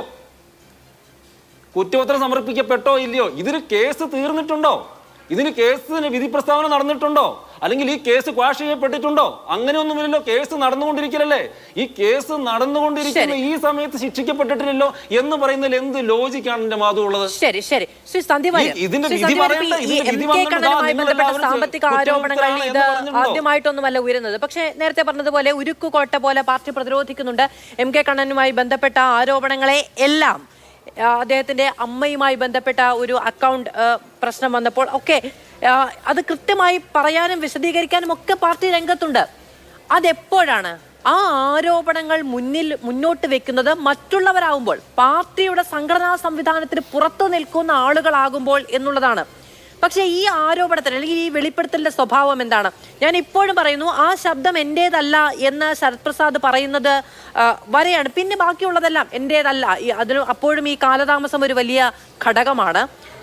പാർട്ടി അപ്പാടെ പ്രതിരോധത്തിൽ നിർത്തുന്ന ഒരു ആരോപണം ഉണ്ടായി. 3 മണിക്കൂറുകൾക്ക് മുമ്പ് മാത്രമാണ് ശരത്തിനൊരു FB പോസ്റ്റ് ഇടാൻ കഴിയുന്നത്. അതിനു മുമ്പ് മാധ്യമങ്ങളോട് അദ്ദേഹം 5 വർഷം മുമ്പുള്ള തൻ്റെ ഓഡിയോ ആണ് എന്ന് പറയുകയും ചെയ്തു. അതവിടെ വെച്ചുകൊണ്ട് തന്നെയാണ് ഞാൻ പറയുന്നത്. അപ്പോൾ പാർട്ടിയുടെ ഘടകത്തിനുള്ളിൽ നിന്നുകൊണ്ട് പാർട്ടിയുടെ പ്രധാനപ്പെട്ട മുഖങ്ങളിൽ ഒരാൾ വിളിച്ചു പറഞ്ഞ ഒരു കാര്യത്തെ എങ്ങനെ ന്യായീകരിക്കും? പക്ഷെ ആ കൺഫ്യൂഷൻ കൊണ്ട് തന്നെയായിരിക്കും ഈ ചതുരവടിവിൽ അവിടുത്തെ പാർട്ടി സെക്രട്ടറി പറഞ്ഞതിനപ്പുറത്തേക്ക് ഒന്നും പറഞ്ഞു കുളമാക്കാനില്ല എന്ന തീരുമാനത്തിലേക്ക് വരുന്നത്. ഞാൻ പറഞ്ഞല്ലോ മാധു, ഒന്ന് ഇതിൽ ഹസ്കർ പറഞ്ഞ കാര്യങ്ങളിലും അതുപോലെ BJP-യുടെ പ്രതിനിധി പറഞ്ഞ കാര്യങ്ങളിലുമൊക്കെ നിരവധിയായിട്ടുള്ള കോൺട്രഡിക്ഷൻസ് ഉണ്ട്. അതിൽ ഇപ്പം മാധു ചോദിച്ച കാര്യം, ഞാൻ ഈ ശരത് പ്രസാദിൻ്റെ ഫേസ്ബുക്ക് പോസ്റ്റ് ഇപ്പോഴാണ് കാണുന്നത്. നേരത്തെ ചോദ്യം ചോദിച്ചപ്പോൾ എനിക്ക് അതിനെക്കുറിച്ച് ധാരണയുണ്ടായിരുന്നില്ല. അദ്ദേഹത്തിൻ്റെ ഫേസ്ബുക്ക് പോസ്റ്റ് ഞാൻ ഇപ്പോൾ മാധു പറഞ്ഞതിന് ശേഷമാണ് പരിശോധിക്കുന്നത്. അതിൽ എവിടെയും അദ്ദേഹത്തിൻ്റെ ശബ്ദമല്ല എന്ന് പറയുന്നില്ല. ഞാൻ മനസ്സിലാക്കിയത് അദ്ദേഹം മറ്റു പല മാധ്യമങ്ങളോടും, മാതൃഭൂമിയോട് പറഞ്ഞോന്ന് എനിക്കറിയില്ല, ലൈവിൽ തന്നെ അദ്ദേഹം പറഞ്ഞിട്ടുണ്ട് അത് എന്റെ ശബ്ദമാണ് 5 വർഷം മുമ്പുള്ളതാണെന്ന് പറഞ്ഞിട്ടുണ്ട്. അല്ല, അതിന്റെ കാര്യം ഞാൻ വ്യക്തമാക്കിയതാണ്. എല്ലാവരോടും അദ്ദേഹം പറഞ്ഞത് വളരെ പേഴ്സണൽ ആയിട്ടാണ്. ചിലർ അത് റെക്കോർഡ് ചെയ്ത് പ്രചരിപ്പിച്ചു എന്നുള്ളതാണ്. പക്ഷെ അത് പുറത്തു വന്ന സ്ഥിതിക്ക് ആ കാര്യം പറയാം എന്നുള്ളത് കൊണ്ടാണ് നമ്മളത് പറയുന്നത്. അതെ, അപ്പൊ ഇപ്പൊ ഏതൊരു ലീഗൽ അഡ്വൈസ് കിട്ടിയിട്ടുണ്ടായിരിക്കാം. ആ ലീഗൽ അഡ്വൈസിന്റെ അടിസ്ഥാനത്തിൽ മറ്റാരോ എഴുതിക്കെടുത്ത ഏതോ ഒരു വക്കീൽ എഴുതി കൊടുത്തൊരു പോസ്റ്റാണ് ഇപ്പോൾ ശരത് പ്രസാദ് ഇട്ടിരിക്കുന്നത് ന്യായമായിട്ട് നമുക്ക് മനസ്സിലാക്കാൻ സാധിക്കും. അപ്പോൾ അത് അദ്ദേഹത്തിന്റെ വോയിസ് തന്നെയാണെന്ന് കൃത്യമാണ്. 2, ഇവിടെ ഹസ്കർ പറഞ്ഞതുപോലെ ഇത് ഏതെങ്കിലും തരത്തിൽ AC മൊയ്തീനെയോ മറ്റാരെയോ എങ്കിലും വിശുദ്ധ പശുക്കളായിട്ട് ഇവിടെ ആരും പ്രഖ്യാപിച്ചിട്ടില്ല. മറിച്ച് BJPയും CPM തമ്മിൽ ഉണ്ടാക്കിയിട്ടുള്ള ധാരണയുടെ ഭാഗമായിട്ട് ഈ കേസുകൾ അട്ടിമറിക്കപ്പെട്ടിട്ടുണ്ട് എന്നുള്ള വസ്തുതയാണ്. ഇവിടെ മാധു ഒരു ഒറ്റ കാര്യം പറയാം. കഴിഞ്ഞ ലോക്സഭാ തെരഞ്ഞെടുപ്പിന് ഏതാനും ദിവസം മുൻപാണ് CPMന്റെ ജില്ലാ സെക്രട്ടറി വർഗീസിനെ പിടിച്ച് ചോദ്യം ചെയ്യുന്നത്. ആ ചോദ്യം ചെയ്ത് രാത്രി റിമാൻഡ് റിപ്പോർട്ട് തയ്യാറാവുകയാണ്. റിമാൻഡ് റിപ്പോർട്ട് തയ്യാറായി വർഗീസ് ജയിലിലേക്ക് പോകാൻ നിൽക്കുന്നതിന് തൊട്ട് മുൻപ് ഇടപെടൽ നടക്കുന്നു. വർഗീസിനെ വെറുതെ വിടുന്നു, വർഗീസിനെ പുറത്തേക്ക് ഇറക്കി വിടുന്നു, വർഗീസിനെ റിമാൻഡ് ചെയ്യുന്നില്ല. ഞാൻ ചോദിക്കട്ടെ, കൃത്യമായിട്ടുള്ള സത്യസന്ധമായിട്ടുള്ള അന്വേഷണം നടന്നിരുന്നെങ്കിൽ ഇവിടെ കോൺഗ്രസ് നേതാക്കൾക്കെതിരെയൊക്കെ ഒരു തെളിവുമില്ലാത്തൊരു കാര്യം വരുമ്പോഴേക്കും പിടിച്ച് ജയിലിടാനും അറസ്റ്റ് ചെയ്യാനും മതിൽ ചാടിക്കടക്കാനും ഒക്കെ ആവേശം കാണിക്കുന്ന കേന്ദ്ര അന്വേഷണ ഏജൻസികൾ ഇവിടെ CPMന്റെ പ്രമുഖരായിട്ടുള്ള ഒരു നേതാവിനെയും തൊട്ടിട്ടില്ല. BJPക്ക് കാര്യത്തിൽ ആത്മാർത്ഥത ഉണ്ടായിരുന്നെങ്കിൽ ഈ നേതാക്കന്മാരൊക്കെ ഇപ്പോൾ ജയിലുണ്ടായിരിക്കണ്ടേ? ഒരാൾ പോലും ജയിലില്ല. എന്തുകൊണ്ടാണ് ഇല്ലാത്തത്? ഈ അന്വേഷണം വഴിയരികിൽ അട്ടിമറിക്കപ്പെട്ടിട്ടുണ്ട്. ഒന്ന്, ഇവിടെ BJPയുടെ പ്രതിനിധി അദ്ദേഹത്തിന് ഈ വിഷയവുമായി ബന്ധപ്പെട്ട് അദ്ദേഹം തൃശ്ശൂരുകാരനല്ലാത്തതുകൊണ്ടും ഇതിന്റെ ബാക്ക്ഗ്രൗണ്ട് അറിയാത്തതുകൊണ്ടും ഗ്രാഹ്യമില്ല എന്നാണ് ഞാൻ കരുതുന്നത്. അദ്ദേഹത്തിന്റെ കുഴപ്പമല്ല. അദ്ദേഹം CPMന്റെ പ്രതിനിധി ചർച്ചയ്ക്ക് വരുന്നില്ല എന്ന് പറഞ്ഞു. ഞാൻ മനസ്സിലാക്കുന്നത് BJPയുടെ മീഡിയ പാനലിസ്റ്റുള്ള ഒരാളുടെ ഭാര്യയ്ക്ക് MK കണ്ണന്റെ ബാങ്കിലാണ് ജോലി. എങ്ങനെയാണ് കിട്ടിയത്? സഹകരണ ബാങ്കിൽ. CPM ഭരിക്കുന്ന സഹകരണ ബാങ്കിൽ എങ്ങനെയാണ് BJPയുടെ സംസ്ഥാനത്തെ മീഡിയ പാനലിസ്റ്റിന്റെ ഭാര്യയ്ക്ക് ജോലി കിട്ടിയിട്ടുള്ളത്? എങ്ങനെയാണ് അദ്ദേഹത്തിന് വന്ന് MK കണ്ണനെതിരെ ആരോപണം ഉന്നയിക്കാൻ പറ്റുന്നത്? BJPയുടെ തൃശ്ശൂർ ജില്ലയിലെ മിക്കവാറും നേതാക്കൾക്കും MK കണ്ണന്റെ ബാങ്കിൽ നിന്ന് അനധികൃതമായിട്ട് ലോൺ കൊടുത്തിട്ടുണ്ട്, വായ്പ കൊടുത്തിട്ടുണ്ട്. എല്ലാവരും കണ്ണനുമായിട്ട് ടൈപ്പിലാണ്. എനിക്ക് നേരിട്ടറിയാവുന്ന നിരവധി പേർക്ക് MK കണ്ണന്റെ ബാങ്കിൽ നിന്ന് വായ്പ കിട്ടിയിട്ടുണ്ട്. ഞാൻ ഒരു കാര്യം ചോദിക്കാൻ ആഗ്രഹിക്കുകയാണ് BJPയുടെ പ്രതിനിധിയോട്. അദ്ദേഹം പറഞ്ഞ ചില കാര്യങ്ങളുണ്ട്. ഇപ്പോൾ ED ഫ്രീസ് ചെയ്തു എന്ന് പറഞ്ഞു. മഹാതു, ഏറ്റവും വലിയ തട്ടിപ്പാണത്. ED ഫ്രീസ് ചെയ്തത് ഏത് സ്വത്തുക്കളാണ്? ED ഫ്രീസ് ചെയ്തത് ഓൾറെഡി കരിവന്നൂർ ബാങ്കിന്റെ കൈവശം പണയവസ്തുവായിട്ട് ബാങ്കിന്റെ കൈവശം ഇരിക്കുന്നതാണ്. നിയമപ്രകാരം ബാങ്കിനാണ് അത് അറ്റാച്ച് ചെയ്യാനുള്ള അവകാശമുള്ളത്. ED ഫ്രീസ് ചെയ്തിട്ട് എന്ത് ചെയ്തു? ബാങ്കിനോട് തന്നെ പറഞ്ഞു ഇത് വിറ്റിട്ട് പൈസ ജനങ്ങൾക്ക് കൊടുത്തോ എന്ന് പറഞ്ഞു. ഓൾറെഡി ബാങ്കിന് അത് അറ്റാച്ച് ചെയ്യാവുന്നതേ ഉള്ളൂ. അത് ED ഫ്രീസ് ചെയ്ത് കൊടുക്കേണ്ട ഒരു കാര്യമില്ല. ബാങ്കിന്റെ കയ്യിലാണ് പ്രോപ്പർട്ടി ഇരിക്കുന്നത്. പിന്നെ ED ഫ്രീസ് ചെയ്തു എന്ന് പറയുന്നത് സാങ്കേതികമായി ജനങ്ങളെ പറ്റിക്കാനുള്ള, വഞ്ചിക്കാനുള്ള BJPയുടെ ഒരു അടവ് മാത്രമായിരുന്നു. ഒന്ന്. രണ്ടാമത്തെ കാര്യം എന്താ? അദ്ദേഹം പറഞ്ഞ കാര്യങ്ങൾ BJP വലിയ തോതിൽ സമരം ചെയ്തു, അല്ലെങ്കിൽ ED വലിയ തോതിൽ അന്വേഷിച്ചു എന്നൊക്കെ പറഞ്ഞു. ഞാൻ ചോദിക്കട്ടെ, അയ്യന്തോൾ ബാങ്ക്, ശ്യാമ അറിയാലോ? അയ്യന്തോൾ എവിടെയാണെന്ന് ശ്യാമിനെ അറിയാം, എനിക്കറിയാം. ശ്യാമിന് ആ മേഖലയൊക്കെ അറിയാമെന്ന് എനിക്ക് നന്നായിട്ട് അറിയാം. പൂങ്കുന്നം, അയ്യന്തോൾ മേഖലയിലൊക്കെ ശ്യാമ് പലതവണ വന്നിട്ടുള്ള ആളല്ലേ. അയ്യന്തോൾ ബാങ്കിൽ എത്ര തവണയാണ് ശ്യാമെ, എത്ര ദിവസമാണ് ED റെയ്ഡ് നടത്തിയത്? ആ അന്വേഷണം എവിടെയായി? 12 ബാങ്കിൽ ED അന്വേഷണം നടത്തിയല്ലോ. CPM നേതാക്കന്മാരുടെ കൈവശമുണ്ടായിരുന്ന 12 സഹകരണ ബാങ്കുകളിൽ അക്കാലത്ത് ED റെയ്ഡ് നടത്തി, അന്വേഷണം നടത്തി. ഇപ്പൊ ED എന്താ പറയുന്നത്? ഞങ്ങൾ സഹകരണ ബാങ്കുമായി ബന്ധപ്പെട്ട് ഒന്നും അന്വേഷിക്കുന്നില്ല എന്നാണ് ഇപ്പൊ കോടതിയിൽ ED പറഞ്ഞത്. ഇപ്പൊ കോടതിയിൽ ED എന്താ നിലപാട് മാറ്റിയത്? അപ്പൊ അയ്യന്തോൾ ബാങ്ക്, കണ്ണന്റെ ബാങ്ക്, ഇനി സുരേഷ് ഗോപിയുടെ പദയാത്ര കരിവന്നൂരിൽ നിന്ന് തുടങ്ങുന്നു. എങ്ങോട്ടാ പദയാത്ര സമാപനം? എവിടെയാ പറഞ്ഞത്? MK കണ്ണന്റെ ബാങ്കിന്റെ മുന്നിലേക്കായിരുന്നു, തൃശ്ശൂർ ടൗണിലെ. എന്തുകൊണ്ടാണ് അത് കോർപ്പറേഷന് മുന്നിൽ അവസാനിച്ചത്? എങ്ങനെയാ അത് കോർപ്പറേഷന് മുന്നിൽ അവസാനിപ്പിച്ചത്? ഞാൻ പറയണോ എന്തുകൊണ്ട് കോർപ്പറേഷൻ മുന്നിൽ അത് അവസാനിപ്പിച്ചു? കാരണം MK കണ്ണന്റെ ബാങ്കിലേക്ക് പോകാൻ പറ്റില്ല. അവിടെ നിങ്ങളുടെ സംസ്ഥാന നേതാവിന്റെ ഭാര്യ ഇരിക്കുകയാണ്. അവിടെ നിങ്ങളുടെ മീഡിയ പാനലിസ്റ്റിന്റെ ഭാര്യ അവിടെ ഇരിക്കുകയാണ്, ജോലി ചെയ്യാണ്. മുഴുവൻ നേതാക്കന്മാർക്കും അവിടെ നിന്ന് അനധികൃതമായിട്ട് പണം കിട്ടിയിട്ടുണ്ട്. BJP നേതാക്കന്മാരുമായിട്ട് നല്ല അന്തർധാരയുള്ളയാളാണ് കണ്ണൻ. അപ്പൊ പിന്നെ എങ്ങനെയാണ് കണ്ണന്റെ ബാങ്കിൽ മുന്നിലേക്ക് പോവുക? അപ്പൊ സുരേഷ് ഗോപി കോർപ്പറേഷന് മുന്നിലെത്തിയപ്പോൾ പദയാത്ര അവസാനിപ്പിച്ചു. അദ്ദേഹത്തിന് അറിയുമോ അറിയില്ലെന്ന് നിങ്ങൾ അദ്ദേഹത്തോട് ചോദിച്ചു നോക്കൂ. പക്ഷേ സുരേഷ് ഗോപിയുടെ പദയാത്ര പോലും ഈ ഡീലിന്റെ ഭാഗമായി പാതി വഴിയിൽ BJP അവസാനിപ്പിക്കുകയാണ് ചെയ്തത്. ഇനി എനിക്ക് ഒറ്റ ഉത്തരം ചെന്നാൽ മതി. 12 ബാങ്കിൽ റെയ്ഡ് നടത്തി. അയ്യന്തോൾ ബാങ്കിന്റെ കാര്യം പറയും. അയ്യന്തോൾ ബാങ്കിൽ പിന്നെ നിങ്ങൾ എന്ത് ചെയ്തു? മറ്റ് നിരവധി ബാങ്കുകൾ നിങ്ങൾ റെയ്ഡ് നടത്തി. ഈ ബാങ്കുകളിലൊന്നും പിന്നെ ED പോയിരുന്നത് എന്തുകൊണ്ടാണ് കേസില്ലാത്ത? മറ്റൊരു കാര്യം, ഈ കേസ് എങ്ങനെയാണ് പ്രതി ചേർത്തത്? ഈ നിലമ്പൂർ ഇലക്ഷന് മുൻപേ കൊടുത്ത കുറ്റപത്രത്തിൽ ഇത് കളക്റ്റീവായിട്ട്, ഇത് ശരിക്കും ഇൻഡിവിജ്വലി പ്രതി ചേർക്കേണ്ട കാര്യമാണ്. CPM നേതാക്കന്മാരെ AC മൊയ്തീനെ പ്രതി ചേർക്കണം, അതല്ലെങ്കിൽ മറ്റേ കണ്ണനെ ഇതൊന്നും ചെയ്യാതെ ഇവരെന്ത് ചെയ്തു? കളക്റ്റീവായിട്ട് CPM ജില്ലാ നേതൃത്വത്തെ പ്രതി ചേർത്തു. ഒരാളെ പോലും അറസ്റ്റ് ചെയ്തില്ല. നിങ്ങൾ മനസ്സിലാക്കണം. ഇപ്പോൾ CPM-കാർ മറുപടി പറയേണ്ട, ഈ ചർച്ച കണ്ടുകൊണ്ടിരിക്കുന്ന CPM-ന്റെ അണികൾ, CPM കമ്മ്യൂണിസ്റ്റുകാരായിട്ടുള്ള അണികൾ മനസ്സിലാക്കേണ്ട കാര്യമുണ്ട്. ഇന്ത്യയുടെ ചരിത്രത്തിൽ ആദ്യമായിട്ട് ഒരു കള്ളപ്പണം വെളുപ്പിക്കൽ കേസിൽ പാർട്ടി പ്രതിയായിരിക്കുകയാണ്. ഇൻഡിവിജ്വൽസ് അല്ല, പാർട്ടി ശരി, പ്രതിയായി. ഓക്കേ, ശരി. അപ്പൊ അങ്ങ് പറഞ്ഞതിൽ ഒരു പിശക് ഉണ്ടായിരുന്നതാണ്. ഈ പറയുന്ന ഈ ഡിവൈഎഫ്ഐ നേതാവ് ആരോപിക്കുന്ന അക്കൗണ്ടിലുള്ള പണം കൂടി ആ സമയത്ത് ഇ ഡി മരവിപ്പിച്ചിട്ടുണ്ടായിരുന്നു. AC മൊയ്തീന്റെ അക്കൗണ്ടിലുള്ള 38 ലക്ഷം രൂപയോളം അന്ന് മരവിപ്പിച്ചിട്ടുണ്ടായിരുന്നു. അത് ഞാൻ പറഞ്ഞു എന്നേ ഉള്ളൂ. അങ്ങ് അവിടെയുള്ള സ്വത്തുക്കൾ മാത്രം എന്ന് പറഞ്ഞത് കൊണ്ട് കൂട്ടിച്ചേർത്തു എന്നേ ഉള്ളൂ. ഞാൻ വരാം അങ്ങനെയൊക്കെ. ഒരു മിനിറ്റ് മാധു, ഒരു മിനിറ്റ്, ഒറ്റ മിനിറ്റ് മാധു. ഇവിടെ CPM-ന്റെ അണികൾ മനസ്സിലാക്കേണ്ട കാര്യം എന്താ? അതായത് ഈ മോസ്റ്റ് കറപ്റ്റഡ് എന്ന് കോടിക്കണക്കിന് രൂപ സമ്പാദിച്ചു എന്ന് കപ്പലണ്ടി വിറ്റ് നടന്നവൻ കോടികൾ ഉണ്ടാക്കി എന്ന് പറയുന്ന ഷെയ്ഡി ഡീൽസ് നടത്തുന്നു എന്ന് പറയുന്ന DYFI ജില്ലാ സെക്രട്ടറി ആരോപിച്ചിട്ടുള്ള ഈ 5 കറപ്റ്റ് ആയിട്ടുള്ള ലീഡേഴ്സിന് വേണ്ടി CPM സ്വന്തം പാർട്ടിയെ കള്ളപ്പണക്കേസിൽ പ്രതിയാക്കി കോടതിയിൽ കയറ്റിയിരിക്കുകയാണ്. പാർട്ടിയെ തന്നെ കയറ്റിയിരിക്കുകയാണ്. പാർട്ടി വേണോ, അഴിമതിക്കാരായിട്ടുള്ള നേതാക്കന്മാർ വേണോ എന്ന് അവർ പറയട്ടെ. ശരി, ശ്രീ ബി എൻ ഹസ്കർ, ഇപ്പോ ഈ MK കണ്ണനെതിരായ AC മൊയ്തീനെതിരായ ആരോപണങ്ങൾ ഒരു വശത്ത് പാർട്ടിയുടെ പ്രധാനപ്പെട്ട നേതാക്കൾ പാർട്ടി സംരക്ഷണ കവചം ഒരുക്കുന്ന ഒരു തരത്തിലും BJPയുടെ രാഷ്ട്രീയ വേട്ടയാടലിന് വിട്ടുകൊടുക്കില്ല എന്ന് ഉറക്കെ പ്രഖ്യാപിക്കുന്ന നേതാക്കൾക്കെതിരായ ആരോപണം ഒരു വശത്ത്. മറ്റൊരു വശത്ത് എന്താണ്? മറ്റൊരു വശത്ത് പാർട്ടിയെ വിശ്വസിച്ച് ജനങ്ങൾ കൈയച്ചു കൊടുക്കുന്ന സംഭാവനകൾ അത് എങ്ങനെയാണ് ചെലവാക്കപ്പെടുന്നത്, എങ്ങനെയാണ് അതിന്റെ പങ്ക് നേതാക്കൾ പറ്റുന്നത് എന്ന് പറയുന്ന ഒരു പരാമർശം, ഇത് നോക്കൂ, ഏതെങ്കിലും ഒരു ചർച്ചയുടെ ഭാഗമായിട്ടോ ഏതെങ്കിലും ഒരു വെളിപ്പെടുത്തലിന്റെ ഭാഗമായിട്ടോ ഒന്നും പുറത്തു വരുന്നില്ല. വളരെ സ്വാഭാവികമായി പുറത്തു വരുന്നതിന്റെ ഒരു ക്ലാരിറ്റി അതിലുണ്ട്. അത് ജനം വിശ്വസിക്കാൻ എളുപ്പമാണ്. അത് എത്ര വിശദീകരിക്കേണ്ടി വരും പാർട്ടിക്ക് എന്നൊന്ന് ആലോചിച്ച് നോക്കൂ. തൃശ്ശൂർ ടൗണിൽ കപ്പലണ്ടി വിറ്റ് നടന്ന ഒരാളാണ് ഇന്ന് കോടിക്കണക്കിന് രൂപ. നോക്കൂ, ഒരാളുടെ പഴയ തൊഴിൽ മോശപ്പെട്ടത് എന്ന നിലയ്ക്കൊന്നല്ലേട്ട് പറയുന്നത്. നാളെ അങ്ങനെയൊന്നും പറഞ്ഞു കളയരുത്. ഞാൻ പറയുന്നത് ശരത് പ്രസാദിന്റെ ശബ്ദത്തിൽ പറയുന്ന കാര്യമാണ് ഞാൻ പറഞ്ഞത്. കപ്പലണ്ടി വിറ്റ് നടന്നയാൾ ഇന്ന് കോടാനുകോടികളാണ് സമ്പാദ്യം എന്ന് പറയുമ്പോൾ പാർട്ടി അണികളെ ഊറ്റിപ്പിഴിഞ്ഞുണ്ടാക്കുന്ന പിരിവ് പോക്കറ്റിലേക്കാണ് പോകുന്നത് എന്ന വെളിപ്പെടുത്തലാണ്. മനുഷ്യന് വിശ്വാസ്യത എന്ന് പറയുന്ന ഒന്ന് വേണ്ടേ? പാർട്ടിക്ക് വേണ്ടേ? മാധു, ഇതില് ഇപ്പൊ ശരത് പ്രസാദ് പറഞ്ഞു എന്ന് കേൾക്കുന്ന ശബ്ദ സന്ദേശത്തിൽ ഈ പിരിവുകളെ സംബന്ധിച്ചാണ്. CPM-ന്റെ രീതിയെ സംബന്ധിച്ച്, അല്ലെങ്കിൽ CPM-ന്റെ വർഗ ബഹുജന സംഘടനകളുടെ രീതിയെ സംബന്ധിച്ച് അറിഞ്ഞൂടാത്തത് കൊണ്ടാണ് ഇത്തരത്തിലൊരു പരാമർശം മാധു പോലും നടത്തേണ്ടി വരുന്നത്. കാരണം പിരിവുകളെ സംബന്ധിച്ച് കൃത്യമായി ഓരോ പ്രവർത്തനം കഴിഞ്ഞാൽ ലഭിച്ച തുകയെ സംബന്ധിച്ചും ആ ലഭിച്ച തുകയുടെ കണക്കുകൾ, വരവ് ചെലവ് കണക്കുകളെ സംബന്ധിച്ച് അതാത് കമ്മിറ്റികളിൽ വെക്കുന്ന രാഷ്ട്രീയ ധാര ആണ് ഇടതുപക്ഷവും CPM-ഉം വിശിഷ്യ CPM-ഉം സ്വീകരിച്ചു വരുന്നത്. CPM-ന്റെ വർഗ ബഹുജന സംഘടനകളും അത്തരം നടപടിക്രമങ്ങളിലൂടെ തന്നെയാണ് കടന്നു പോകുന്നത്.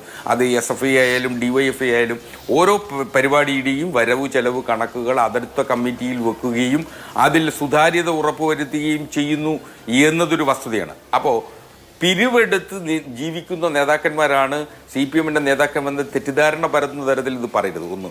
രണ്ട്, നേരത്തെ ശ്യാം പറഞ്ഞ ആരോപണങ്ങൾ ശ്യാം പറഞ്ഞതിലേക്ക് അങ്ങ് പോകുന്നതിന് മുമ്പ് ഇത് ഇങ്ങനെയൊക്കെയാണ് എന്നാണ്, സുതാര്യതയുണ്ട് എന്നൊക്കെയാണ് ഞങ്ങൾ ധരിച്ചു വെച്ചത്. അങ്ങ് നേരത്തെ പറഞ്ഞ അറിവില്ലായ്മയുണ്ട് എന്ന് മനസ്സിലാകുന്നത് ഇത്തരം ചില വെളിപ്പെടുത്തലുകൾ പുറത്തു വരുമ്പോഴാണ്. അതുവരെ ഇതൊക്കെ ഞങ്ങൾക്ക് അറിയാവുന്നത് പോലെ എന്നാണ് വിചാരിച്ചിരുന്നത്.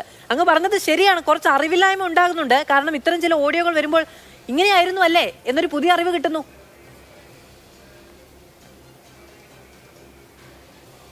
അങ്ങനെയല്ല, ഇതിൽ ഓരോ ഘടകങ്ങൾക്കും പിരിക്കാൻ കഴിയുന്ന തുകയെ സംബന്ധിച്ച് പോലും വ്യക്തമായ നിർദ്ദേശം പാർട്ടി നൽകിയിട്ടുണ്ട്. ഓരോ വർഗ ബഹുജന സംഘടനകൾക്കും അതിൻ്റെ ഓരോ ഘടകങ്ങൾക്കും വ്യക്തികളിൽ നിന്നോ സ്ഥാപനങ്ങളിൽ നിന്നോ പിരിക്കാൻ കഴിയുന്ന തുകയെ സംബന്ധിച്ച് കൃത്യമായ മാർഗരേഖകളുണ്ട്. ആ മാർഗരേഖകൾക്കപ്പുറം പ്രവർത്തിക്കാൻ ഒരു കാരണവശാലും ഒരു ഘടകത്തിനും കഴിയില്ല. അതിന് വിപരീതമായി പ്രവർത്തിച്ചിട്ടുള്ള ഏതെങ്കിലും CPM പ്രവർത്തകരുണ്ടെങ്കിൽ അവരെ വളരെ കൃത്യമായി CPM-ന്റെ പടിക്ക് പുറത്താക്കുന്ന ചരിത്രവും CPM-നുണ്ട്. അതൊരു സംശയം വേണ്ട.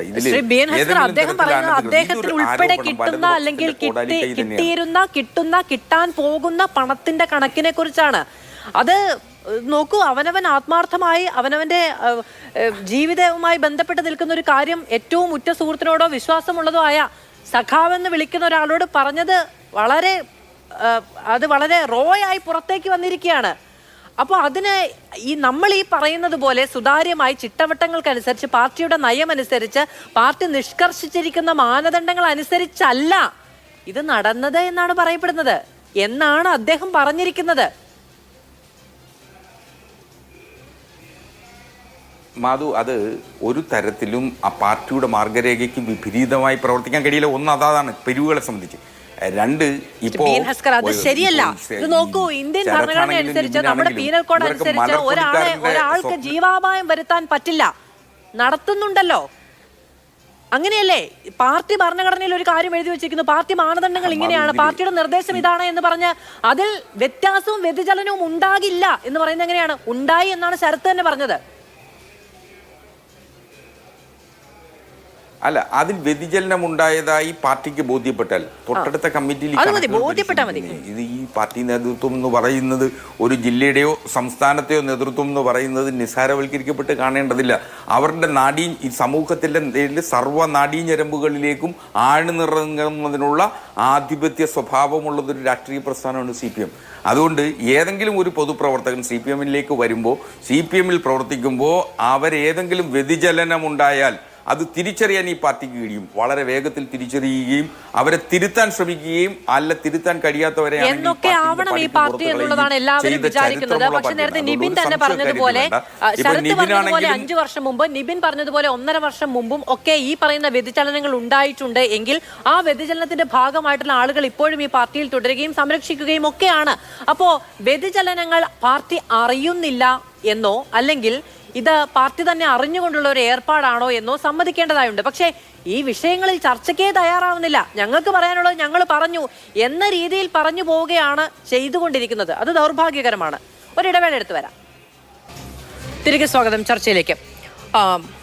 ശ്രീ ശ്യാംരാജ്, ഇതിപ്പോൾ ഇന്ന് BJP ഇത് വലിയ തോതിൽ ആയുധമായി തന്നെ എടുക്കുന്നു. രാഷ്ട്രീയമായി വീണ് കിട്ടുന്ന ഒരു വലിയ അവസരമാണ് BJPയെ സംബന്ധിച്ചിടത്തോളം, കോൺഗ്രസിനെ സംബന്ധിച്ചിടത്തോളം ഒക്കെ.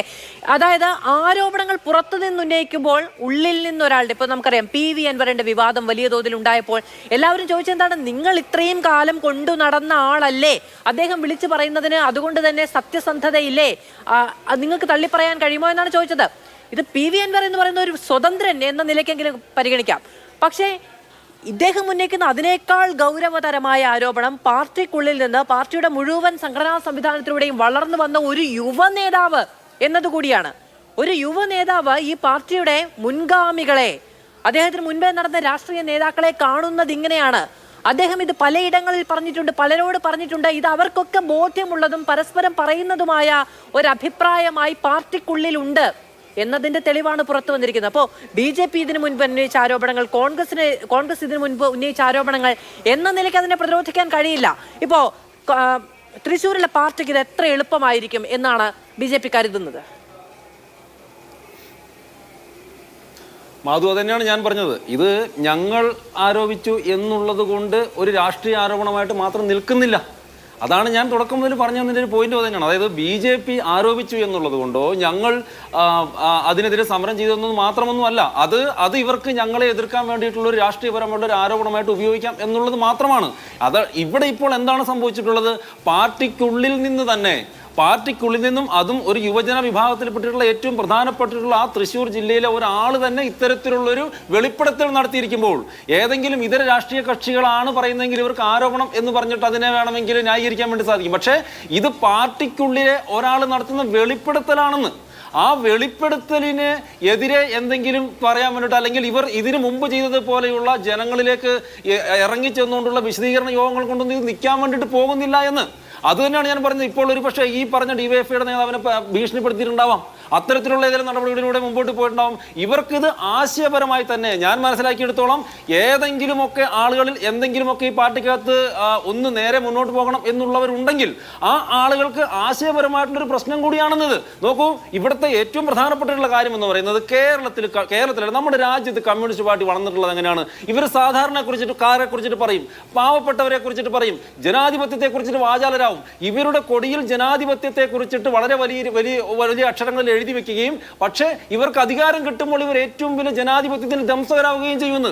ഇവർ ഫാസിസത്തിനെതിരെ വലിയ വായിൽ വർത്തമാനങ്ങൾ പറയും, പക്ഷേ അധികാരം കിട്ടിക്കഴിയുമ്പോഴത്തേക്ക് ഏറ്റവും വലിയ ഫാസിസ്റ്റുകൾ ഇവരായിട്ട് മാറുമെന്ന്.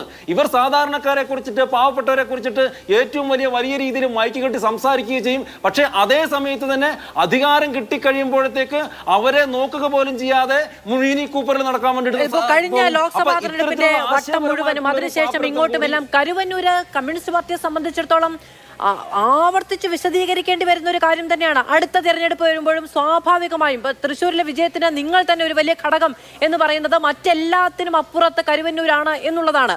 അപ്പോൾ വീണ്ടും ഈ പറയുന്ന സാമ്പത്തിക ക്രമക്കേടുകളുമായി ബന്ധപ്പെട്ട ആരോപണം പാർട്ടിക്ക് നേരെ ഉണ്ടാവുകയാണ്, പാർട്ടിയുടെ നേതാക്കൾക്ക് നേരെ ഉണ്ടാവുകയാണ്. ഈ തെരഞ്ഞെടുപ്പ് വർഷത്തിൽ പാർട്ടിക്കുള്ളിൽ നിന്നല്ലേ ആരോപണം ഉണ്ടായതെന്ന് ചോദ്യം കൂടി ഉണ്ടാവുകയാണ്. അതെ, അതാണ് ഞാൻ പറഞ്ഞു വന്നതും. അതായത് ഇപ്പോൾ ഈ CPM നിന്നാണ് ഇത്തരത്തിലുള്ള ആരോപണം ഉണ്ടായിട്ടുള്ള. ഇതിനെ എങ്ങനെ ഒരു നേരിടാൻ വേണ്ടിയിട്ട് പോവാണ്? ഇതിന് എന്ത് മറുപടിയാണ് പൊതുജനങ്ങൾക്ക് കൊടുക്കാൻ വേണ്ടിയിട്ടുള്ളത്? ഇവിടെ CPM ചെയ്യേണ്ടത് എന്താണ്? അതാണ് ഞാൻ പറഞ്ഞത്, വിശദീകരണ യോഗങ്ങൾക്ക് അപ്പുറത്തേക്ക് ഒരു MLA ഉൾപ്പെടെയുള്ള ആൾക്കെതിരെ പറഞ്ഞിട്ടുള്ളത്, ഒരു വെളിപ്പെടുത്തൽ നടത്തിയിട്ടുള്ളത് ഈ പാർട്ടിക്കുള്ളിലെ ആളായതുകൊണ്ട് തന്നെ ജനങ്ങളോട് വിശദീകരിക്കുവാൻ വേണ്ടിയിട്ട് ഇങ്ങനെ ഒളിച്ചോടലല്ല, അല്ലെങ്കിൽ ഏതെങ്കിലും ആരോപണം എന്ന് പറഞ്ഞുകൊണ്ട് മാറി നിൽക്കലല്ല, ജനങ്ങളോട് വിശദീകരിക്കാൻ വേണ്ടിയിട്ട് പാർട്ടി തയ്യാറാവണം. ഇതിനെ സ്ഥിരം പാർട്ടി സെക്രട്ടറി, സംസ്ഥാന സെക്രട്ടറി ചെയ്യുന്നത് പോലെ ചിരിച്ചു തള്ളുന്നതിനപ്പുറത്തേക്ക്, രാഷ്ട്രീയ ആരോപണങ്ങളാണെന്ന് പറയുന്നതിനപ്പുറത്തേക്ക് ജനങ്ങളോട് വിശദീകരിക്കണമെന്ന് ഇവിടെ ഞാൻ പറഞ്ഞു വന്നത് ഇത്ര മാത്രമാണ്. തുടക്കത്തിൽ ഞങ്ങൾ പറഞ്ഞതെല്ലാം ശരിയാണ്, അതിനെ പാർട്ടിക്കുള്ളിൽ നിന്ന് തന്നെ ശരിവെക്കുന്നു എന്നുള്ള കാര്യമാണ് ഞാൻ പറഞ്ഞത്. അതായത് എന്താണോ ഇത്രകാലം പറഞ്ഞുകൊണ്ടിരുന്നത്, എന്തിനു വേണ്ടിയിട്ടാണോ ഞങ്ങൾ സമരം ചെയ്തുകൊണ്ടിരുന്നത്, അതിന് പാർട്ടിക്കുള്ളിൽ നിന്ന് തന്നെ അത് ശരിവെക്കുന്ന രീതിയിലുള്ള കാര്യങ്ങളാണ് പുറത്തു വന്നുകൊണ്ടിരിക്കുന്നത്. ശരി, ശ്രീ സന്ദീപ്, ഇപ്പോ അങ്ങ് ഈ ഫേസ്ബുക്ക് പോസ്റ്റ് വായിച്ചോന്ന് എനിക്കറിയില്ല, ഡോക്ടർ KT ജലീലിന്റേതാണ്. എന്തിനാ കപ്പലണ്ടി വിൽക്കുന്നത്? സാക്ഷാൽ പൊരിച്ച കോഴിയല്ലേ ഇപ്പോൾ വിറ്റുകൊണ്ടിരിക്കുന്നത്? ഫണ്ട് മുഖ്യ പണം കൊണ്ട് മുതലാളിയാകുന്നതിലും എത്രയോ ഭേദം കടലക്ക വിറ്റ് നടന്നാൽ മതിയായിരുന്നു എന്നുള്ളതാണ്. ആരും മോശമല്ല എന്നുള്ള ആരോപണങ്ങളാണ് അങ്ങോട്ടും ഇങ്ങോട്ടും ഉണ്ടാകുന്നത്. KT ജലീൽ ഒരു സ്വതന്ത്ര വ്യക്തിയാണ്. ആ സ്വതന്ത്ര വ്യക്തി മറ്റൊരു രാഷ്ട്രീയ പാർട്ടിയിലെ ഒരു നേതാവിനെ കുറിച്ച് നടത്തുന്ന ആക്ഷേപങ്ങൾ, തെളിവുകൾ എവിടെയും ഹാജരാക്കുന്നില്ല. അദ്ദേഹം ഭാഗമായിട്ടുള്ള ഒരു മുന്നണി ഇവിടെ കേരളം ഭരിക്കുന്നു. ആ തെളിവുകൾ അന്വേഷണ സംഘത്തിന് മുന്നിലൊന്നും കൊടുക്കാതെ എല്ലാ ദിവസവും പത്രസമ്മേളനം വിളിച്ച് നടന്ന പുലമ്പലുകൾക്കപ്പുറം യാതൊരു വസ്തുതയുമില്ലാത്ത കാര്യങ്ങൾ പറഞ്ഞുകൊണ്ടിരിക്കുകയാണ്. അതിനൊന്നും മറുപടി പറഞ്ഞ് എൻ്റെ സമയം കളയാനില്ല. ഇവിടെ പ്രധാനപ്പെട്ട പ്രശ്നം എന്താ? 100 ആയിരക്കണക്കിന് മനുഷ്യരുടെ ഒരു ജീവിതകാലത്തെ മുഴുവൻ പ്രയത്നത്തിൻ്റെ ഫലവും കൊണ്ടുപോയി CPM നേതാക്കളെ വിശ്വസിച്ച് ബാങ്കിലിട്ട് ആ ബാങ്ക് മുഴുവൻ CPM നേതാക്കൾ ആസൂത്രിതമായി കൊള്ളയടിച്ചു. അന്ന് സഹകരണ മന്ത്രിയായിരുന്ന മൊയ്തീൻ്റെ നേതൃത്വത്തിൽ 45-50 അക്കൗണ്ടുകൾ തുടങ്ങി അവർക്കൊക്കെ അനധികൃതമായിട്ട് വായ്പകൾ കൊടുത്തു എന്ന ആരോപണം വന്നു. ഇത്രയും സംഭവങ്ങൾ ഉണ്ടായിട്ട് ഈ നേതാക്കളൊക്കെ ഇപ്പോഴും സംരക്ഷിക്കപ്പെട്ട് നടക്കുന്നു എന്നുള്ളതാണ് ജനങ്ങളെ ഏറ്റവും അധികം തെളിവ് നോക്കുകയാണെങ്കിൽ ഈ സംഭവത്തിലോ ആ സംഭവത്തിലോ തെളിവുകളൊന്നും പുറത്തു വന്നിട്ടില്ല. ഇങ്ങനെ ഒരു ഓഡിയോ പുറത്തു വന്നു.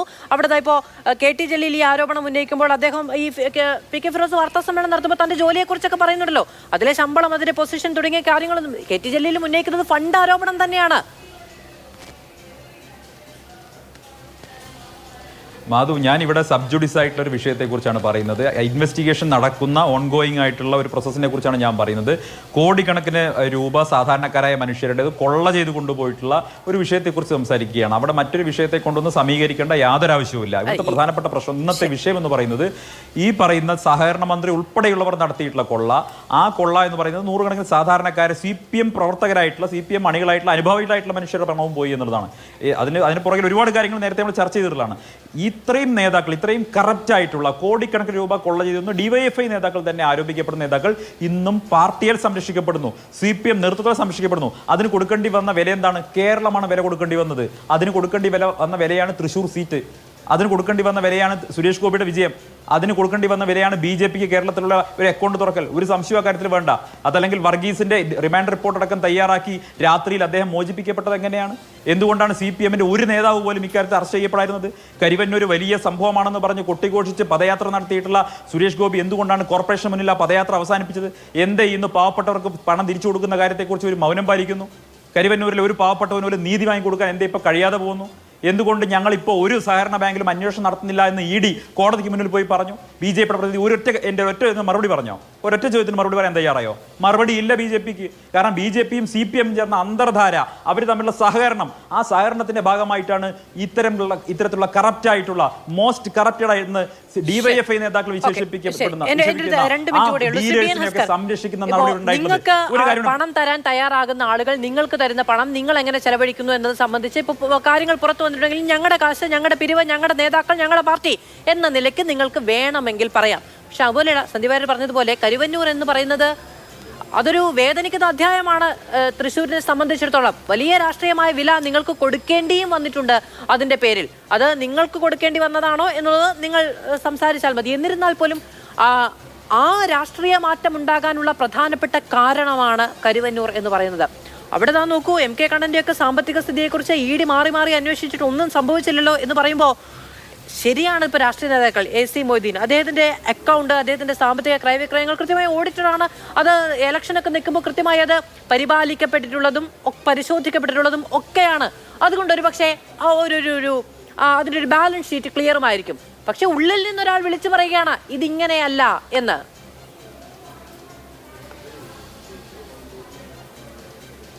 അത് ഇതിൽ ഉള്ളിൽ നിന്ന് വിളിച്ചു പറയപ്പെടുന്നതോ വെളിപ്പെടുത്തലുകളോ ആണ് എന്ന് തെറ്റിദ്ധരിക്കേണ്ട. ഇതിൻ്റെ ഏറ്റവും അടിസ്ഥാനപരമായ വസ്തുത എന്ന് പറയുന്നത് CPM-നെ അപകീർത്തിപ്പെടുത്തണം, വീണ്ടും കരുവന്നൂർ പറഞ്ഞുകൊണ്ട് പൊതുസമൂഹത്തിന് മുന്നിൽ ശബ്ദമുയർത്തണമെന്ന് ആഗ്രഹിക്കുന്ന ഏതോ ചില കുൽസിത കോണുകളിൽ നിന്ന് ഉയർത്തപ്പെട്ടിട്ടുള്ള വാദമുഖങ്ങൾ മാത്രമാണ്.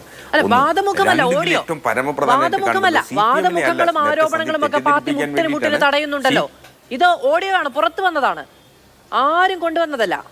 മാത്രല്ല അത് ആയിക്കോട്ടെ, അതിൻ്റെ ഓഡിയോയെ സംബന്ധിച്ച് വസ്തുതാപരമായി പരിശോധിക്കപ്പെടേണ്ടതുണ്ട്. മാത്രമല്ല ഇതിൽ പൊതുപ്രവർത്തകരെ സംബന്ധിച്ച് അനുവർത്തിക്കേണ്ട ഏറ്റവും ആത്യന്തികമായിട്ടുള്ളത് അവരുടെ സാമ്പത്തിക സ്രോതസ്സുകൾ എപ്പോഴും സോഷ്യൽ ഓഡിറ്റിങ്ങിന് വിധേയമാണ് എന്ന ബോധ്യമാണ്.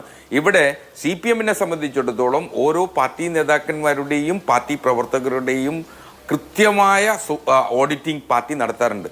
ഞങ്ങളുടെ സംഘടനാ റിപ്പോർട്ടുകളിൽ വളരെ കൃത്യമായി ഓരോ വ്യക്തിയും നടത്തുന്ന പ്രവർത്തനങ്ങളെ സസൂക്ഷ്മം വിലയിരുത്തിക്കൊണ്ട് വിമർശനവും സ്വയം വിമർശനവും നടത്തിയാണ് ഞങ്ങൾ ആ സംഘടനാ റിപ്പോർട്ട് പൂർത്തീകരിക്കാറുള്ളത്. അപ്പോൾ അതിൽ വളരെ കൃത്യമായി ഞങ്ങൾക്ക് അതിൻ്റെതായ ഒരു മാൻഡേറ്റ് ഉണ്ട്.